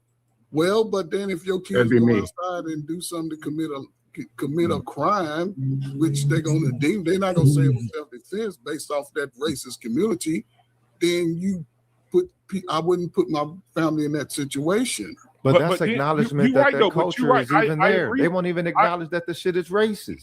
You're right. I love the fact. I love the fact that anything about racism. Never. But guess what, Coach Ferg? When my kids were old enough to walk, I had them in gloves.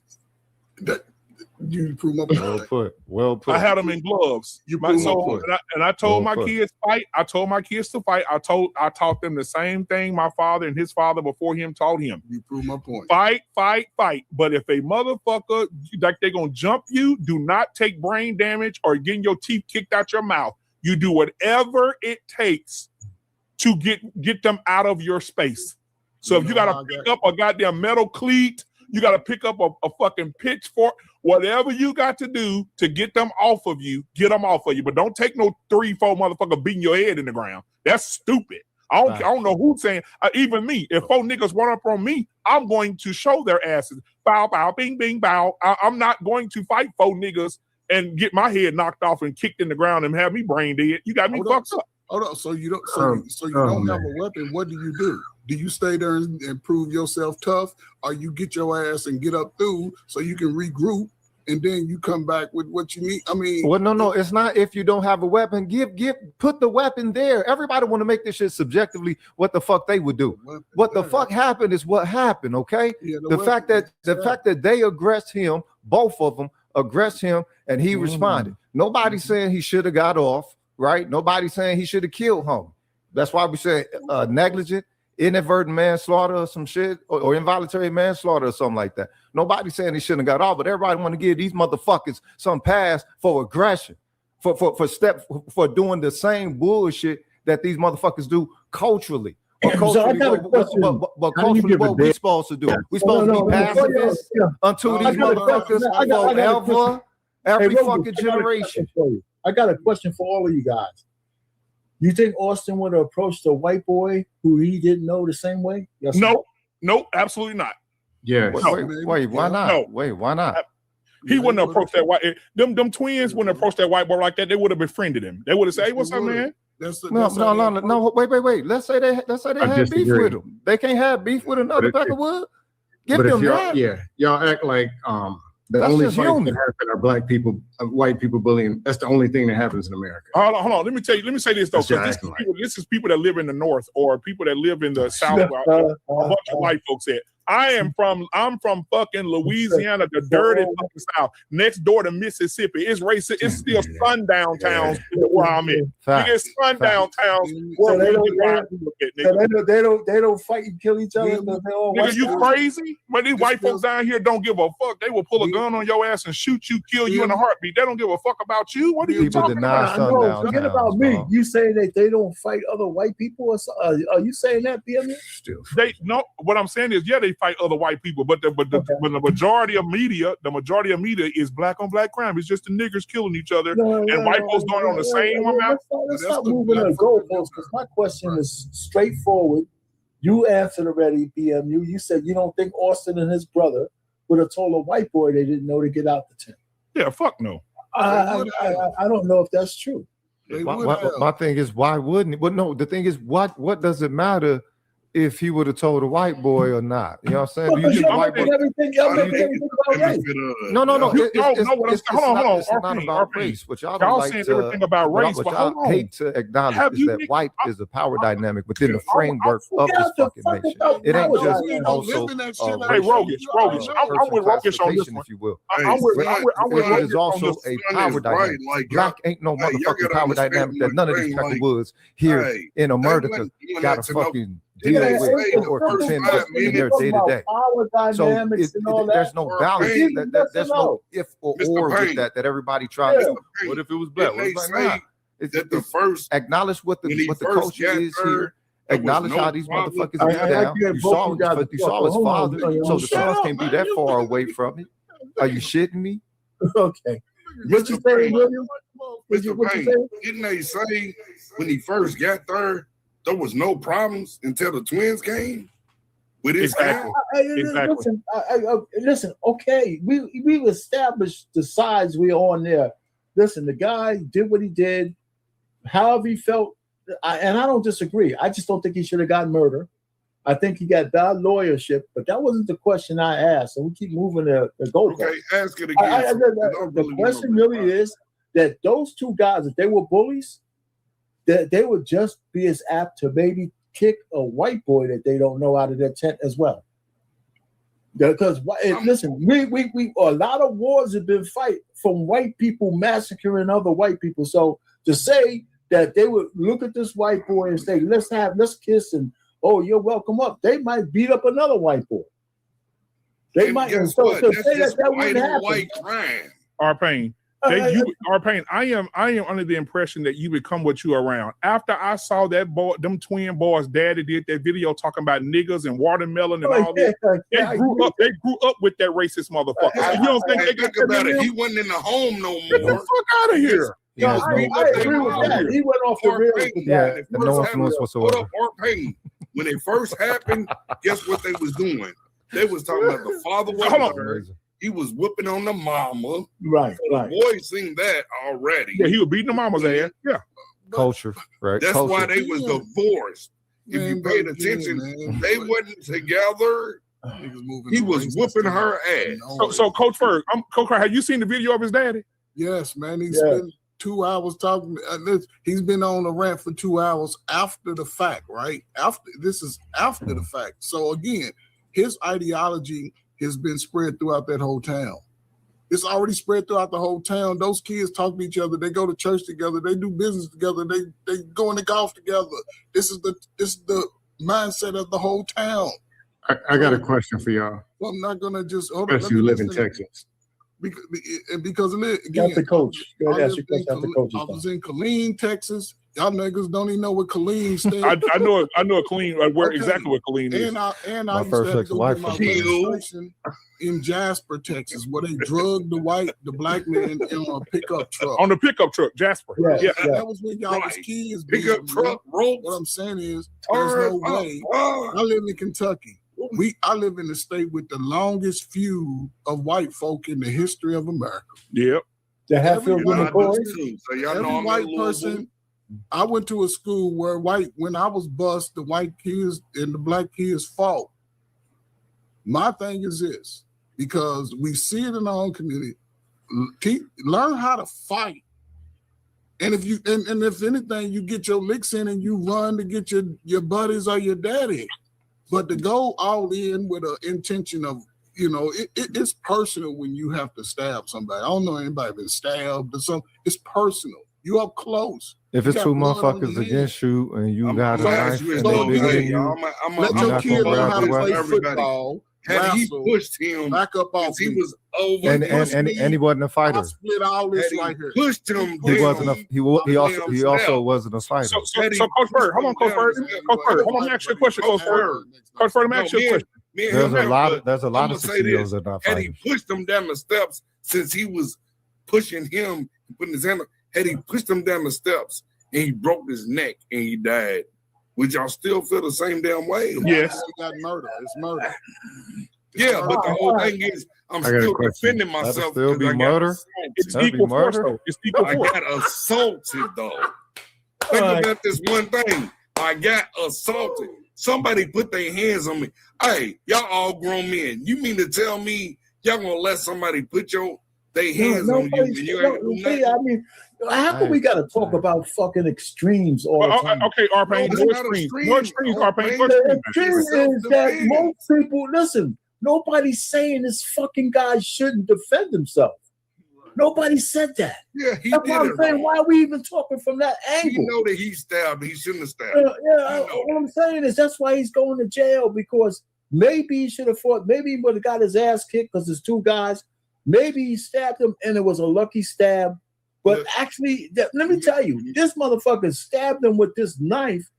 A kill shot. A kill shot. Wait a minute, William. A kill shot on one blow, right? That's what you do when you're scared. And hard enough to get through all the bone to kill him. So I'm just saying, he got a good shot off. That's the strike. That's the strike. That's the strike that you do when you're scared. Anybody. Hold up. Wait. Hold up. Anybody with a knife never goes for the heart first. If you know how to work a knife, you're not going to go for the fucking heart first. You want to go for I'll teach you. That's if any knower of that. That's what you do when you scared. I'm scared. Good, Scan. You slice it. Yeah, man. Ask your question, man. Let's go before William keep talking. I'm sorry, Mr. Brain. It's rather simple, and it's rather simple, and it's time to get petty. Okay. Men are leaders, protectors, and providers, and then everybody else is emotional. We already know that. What's the question, motherfucker? Oh, somebody muted. Sure. Somebody muted me. Yeah, sure. Everybody else. Every white person don't go to work. They don't go to college. All they do is sit and work. They can go in one, especially in Texas. So I'm just curious how this decision is made. You have teenagers, you got kids and everything, where you say, you know what? Let's move to Texas. How much sense that make? Based on what it is that y'all in Texas and about the close to them as they possibly can. And I'm the protective provider and a reasonable person. Yeah, look at God. Look at God. You breaking up, man. You breaking up bad, Scam. Look at Yeah, God. you breaking up. You breaking up God. bad. I didn't want to hear that. I don't want to hear that shit. Look at God. Yeah, somebody's hey man, when you got listen, bro. When you got that's what I'm saying. Like, and I'm not gonna go to the extremes. I'm gonna go to this, Arpain. Let's say, for instance, Karmelo was to fight back, right? Coach Ferg, the difference between when me and you were in school, we will fight and get over with. Ain't nobody seen it. It was word of mouth. Now, if Karmelo is sitting there fighting two white boys and they beating his ass, that will be on the internet forever. They're gonna record it. They're gonna upload it. They're gonna bully him through fucking virtual bullying. They're gonna put it there where he got your ass beat. You got fucked up. People, this is what people do now. This is 2026. Everything's on camera. Everything's on camera. They don't know how to take into consideration the potential social conditioning from the environment that these youth are influenced by, and how much in the decision process that they make. Hey, you can't. Who the fuck is you to try to tell somebody's son? What do you mean? Who are you to dismiss somebody's care? Niggas ain't showing up for the youth. Y'all ain't nowhere. They in school. Man, Go talk to them. bro. One. Looking for somebody to tell them how to you're not understanding the fucking. You're not understanding the world that they're inheriting. Come on, man. Y'all still want to bring that old shit to them as if they're going to be receptive to it. They got so many more different influences other than home, other than school. You're not understanding. You're not understanding. BMU. After listening to this, I see why they got. Hold on, y'all. Coach Ferg asking me a question. Hold on. Coach Ferg, go ahead. Kids are so fucking smart. yes, man. They got their cameras on speed dial. You gotta turn your mic up, Coach. I'm sorry. Kids got their cameras on speed dial, so it's easy for them to access the camera in an instant. Everything is a instant moment.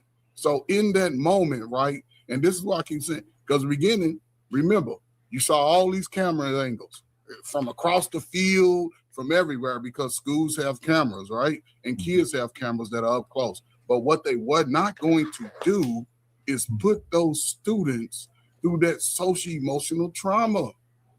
People dismiss that. They're not going to subjugate a kid.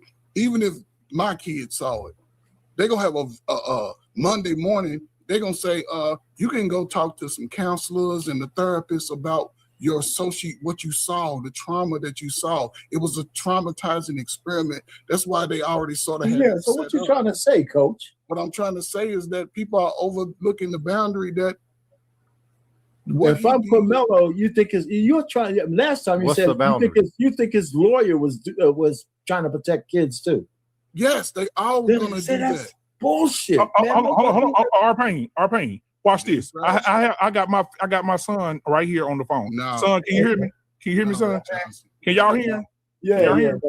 Say something. Say hello, son. Hello. Can y'all hear? Yeah, what's going on? Right now, son, when you was in school, watch this, Coach Ferg. When you was in school, son, that day I had to come get you from school, and you was at school, and you had a fight, right? Yes, sir. And you beat up. What color was the guy, the little boy you beat up? White. Oh, okay. So when you fought the little white boy at school, what caused you to snap and beat him, then drag him down the hallway? Because he called me a nigga. Oh, okay. Just because he called you a nigga. And why did you beat him up again? Like, could you walk away from it, or was he aggressive, or you had to handle business? Had to handle business.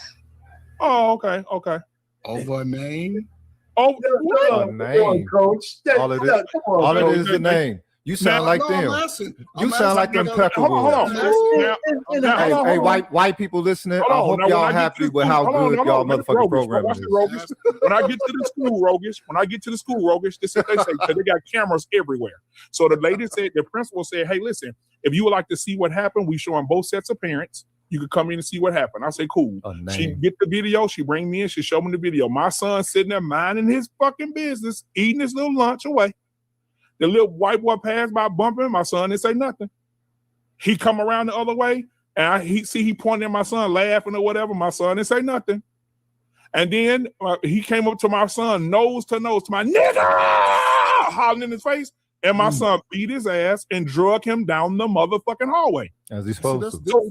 So this is the point that I'm making. At what point do we tell these boys, hold on, because it seems to me like the old niggas are saying, if a dude do that, and he hollering up in your face, calling you a nigga, just let that shit roll down your back. Nobody said that. No, I didn't say that. Nobody said that. That's fair game. So what are y'all saying? Was my son in the right or was he in the wrong? That's all. Maybe that's your son was right in defending himself like that, man. The guy was in his personal space. Like Hold up, CMU. I got 7 sons. Oh, now. God damn, you fucking boy. This shit. Yeah. I got 7 sons. Well, you stroking, wasn't you? And then one of them decided to go. So he wanted to be a girl. He figured it out, and now he's back being a man. Okay, so let's get this shit together. So there's no confusion, okay? But I have 7 sons.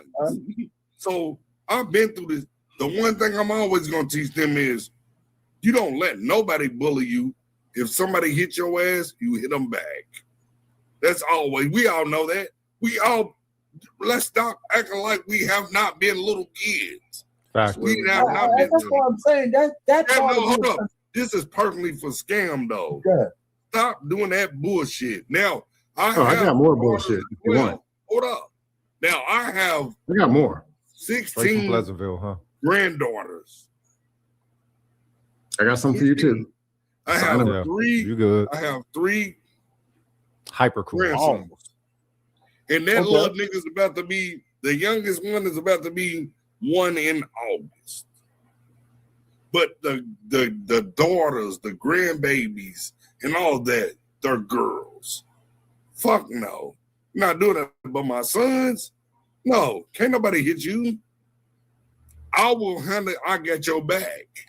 Right. If somebody hits you, you hit their ass back. Right. We know this shit. Because nobody's supposed to do what, y'all? We know we teach these kids to be courteous. That's what the hell you do when you teach them going to kindergarten or preschool, right?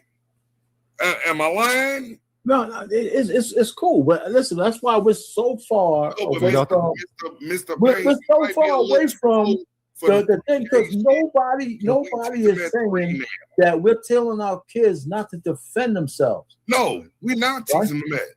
We're teaching them they're supposed to. Everybody wants us to do one thing. No, it's okay for you to, you can treat them courteous. They're not going to do that. You keep your steady, but nobody can they can't put their hands on you.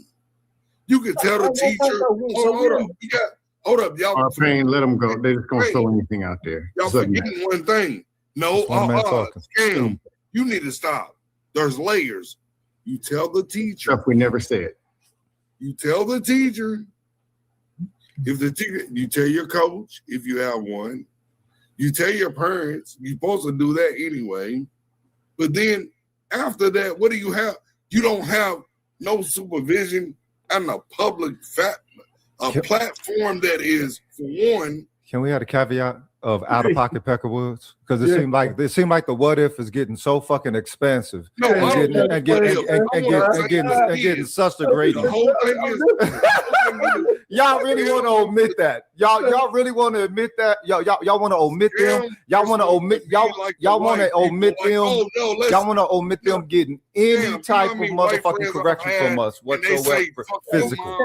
And it just so happens to be symbolic of that old school style of thought of turning cheeks, Oh no! and we all everybody free the world and all this old bullshit, right? Hold up, son. They aren't to be aggressed, but anybody else can be aggressed. Y'all say we wrong for old school. Fuck out of here. Fuck out of here. Y'all want to be accepted by these motherfuckers as opposed to be respected, and this is why we are in the problem that we are in right now with these people. Listen to me. Don't listen to scam. Y'all want acceptance over respect. What's your point, though, Bogus? The point is that your internal fucking locus is cowardice, and you don't want to fucking behold that. That's what it is.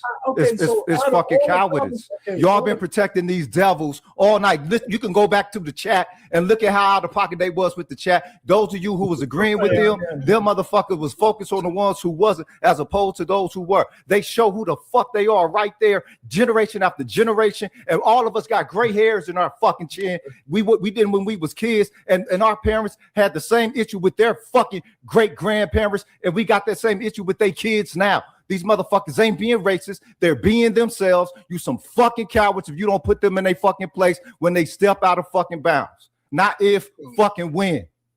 So how do you fuck you? Hold up. Fuck you devils in the chat. Get your motherfucking genetics right and stay here on Earth. Hold up. So you saying dumbass. One? Go ahead. I would. My generation William, man, that's somebody else say something. Go ahead, man. But they unmuted me. I'm sorry, R-Pain. Yeah, but we gotta let somebody else. I mean, what you gotta say? Go ahead. No, what I was saying is we wasn't raised that way. Hey, Will, let Coach say something. I just want to Coach say. Yeah, I got a question too. How do teens put other teens in check in this modern day? They're supposed to fight the same way that we did. There you go. Fight. Whoop his ass down the bleachers, out to the school parking lot, and take your ass home and deal with the suspension. And if one of them's not a fighter, one of them never had a fight. Carmelo had never had a fight. Carmelo had never had a fight. Wait, hold up. Wait a minute. It's a lot of you that are growing up never had a fight, cuz for real. They are this is that type. Didn't have a fight because you niggas was Hey man, bite your fucking tongue, cuz the very first thing that we had was fisticuffs and motherfucking brawls before there was guns. Who was you brawling with? Fuck out of here. Of course you was brawling with other niggas. Of course. Exactly. And you was brawling with the Peckerwoods in school, who 47. Brought the guns. 47. Hey, go ahead, Scan. What's your question? And we were bashing these Peckerwoods heads in motherfucking elementary whenever they stepped out of pocket. Not just black people. Mark ass motherfucker. Always trying to save them. What generation? Y'all are imprinted on these devils, man, and that's sad. Hold up. Y'all are imprinted on them. You're 3 years behind us, so y'all are imprinted on them. You was doing different than our generation. I was paying attention to the whole motherfucking thing. Ain't no fucking crash out. This is called passion. Hold up. This is called passion. You sound like these devils in the chat. You said that our generation. Ain't no crash out. This is passion. Yo, hold up. Hey, ain't no don't do nothing. Let them fight you. Let them jump you. Let two of them jump you and don't do nothing. He said passion. Fuck out of here. He said passion because my little brother. They your age. Hold up, y'all. So far off let me the rails, man. Hey, cuz you've been protecting these motherfuckers all night, cuz for real. Off the rails. I know what I hear. Nobody said the guys shouldn't have fights to defend themselves. Nobody said that. I know what I hear. Nobody said that all fucking night. And we still talking about shit. The white guy would letting shit slide. What the fuck are you talking about? Actually talking about what's your question, man? Hurry up, man. Because if you're going to say what your question is. Anybody get 3 words out. His question is. He was actually talking to our generation, but you don't realize that's his shit now. He's 47. Okay, what's your question, Scam? Yeah, let's say this shit. All this bullshit that they're pitching, don't we know that it doesn't work? Don't we keep seeing it not working? It does. So why keep pitching, doubling up more of the same thing that don't work? What's your solution? And I get it. If y'all want to screw yourselves up into heads bashed in and fight over dumb stuff that don't mean nothing about nothing, cool. Have that conversation. You're gonna clean. But discipline should be taught. Y'all can't even be disciplined on a panel. What's your solution? Conflict resolution. Okay. Make the best decision possible. Okay. The best. Okay. Black Man Unfiltered. How do you do that? Yeah, How what's do the you do question? that with the father that they had? Okay, Black Man, I'm gonna throw this scenario out there. Okay. Fourth quarter, you're up by 1. Yeah. All you got to do is dribble out the clock. Somebody comes up to you, you black nigger man. It's time to crash out. Right after they say, I'm gonna punch him dead in his fucking mouth. You want nigga? Okay, that was game 3. Now you suspended game 4, 5, 6, and 7, and y'all lose. Well, it's just a game, but my life ain't. Don't play with me. Don't distract. No, hold on. $20 million contract lost. Was it worth it? Whoa. Okay, well, you want to use that scenario? Hold on. No, I'm using it. No, hold on. Hold on, Black Man. I'm using it for a reason. Let's be realistic. Let's use Miles Garrett. Let's use Miles Garrett. Miles Garrett tackled Rudolph. He hit the ground. He called him a nigger. He took the Rudolph helmet off his head and busted him in the fucking head with the helmet. Black Man. And a year later, he got $250 million, $300 million contract. No, Black Man. BMU. No, hold on. I'm gonna use that example. Let's do better. Jalen Brunson. Yeah, just gonna keep throwing anything out. Could have had. I'm gonna do it anyway. Throw anything out. Because I know. Guess what? He swung his helmet because he kicked him in the nut. No, he said he called him a nigga. Go watch the interview. There always somebody called him something. He took $100 million cut. So you got to be able to prove it. It's the perfect team to win the championship. Go ahead. A black man scam took $100 $100 million.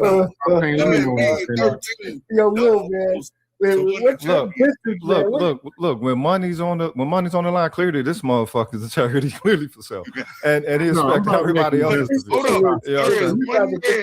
The NBA, whatever. So all somebody got to do is throw the N-word. You throw your Hold on, y'all. Let me turn it back on Scam. So Scam. At what point would you defend yourself against anything? Best decision possible.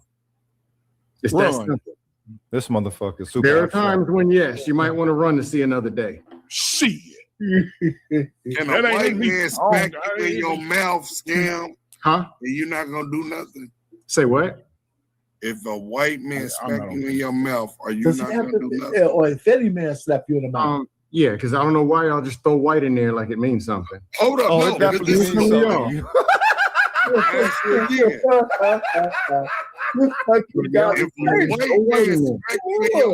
you gotta change profile. Hey, y'all, hold up. I'm not even gonna do that. If a white man walk up to you and call you a nigger with the ER, what you gonna do?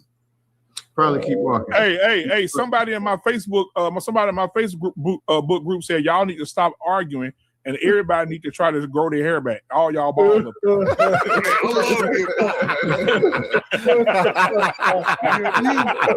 can show you how long it's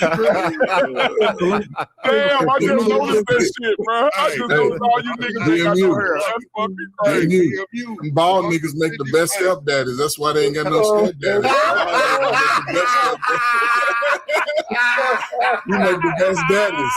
You make the best daddies and the best stepdaddies. You long hair y'all make the best y'all make the crash out. I'll tell you about them GNX and them boomers, boy. Y'all ain't shit. So William, let me get this right. I got a good life and I'm chilling. I'm good.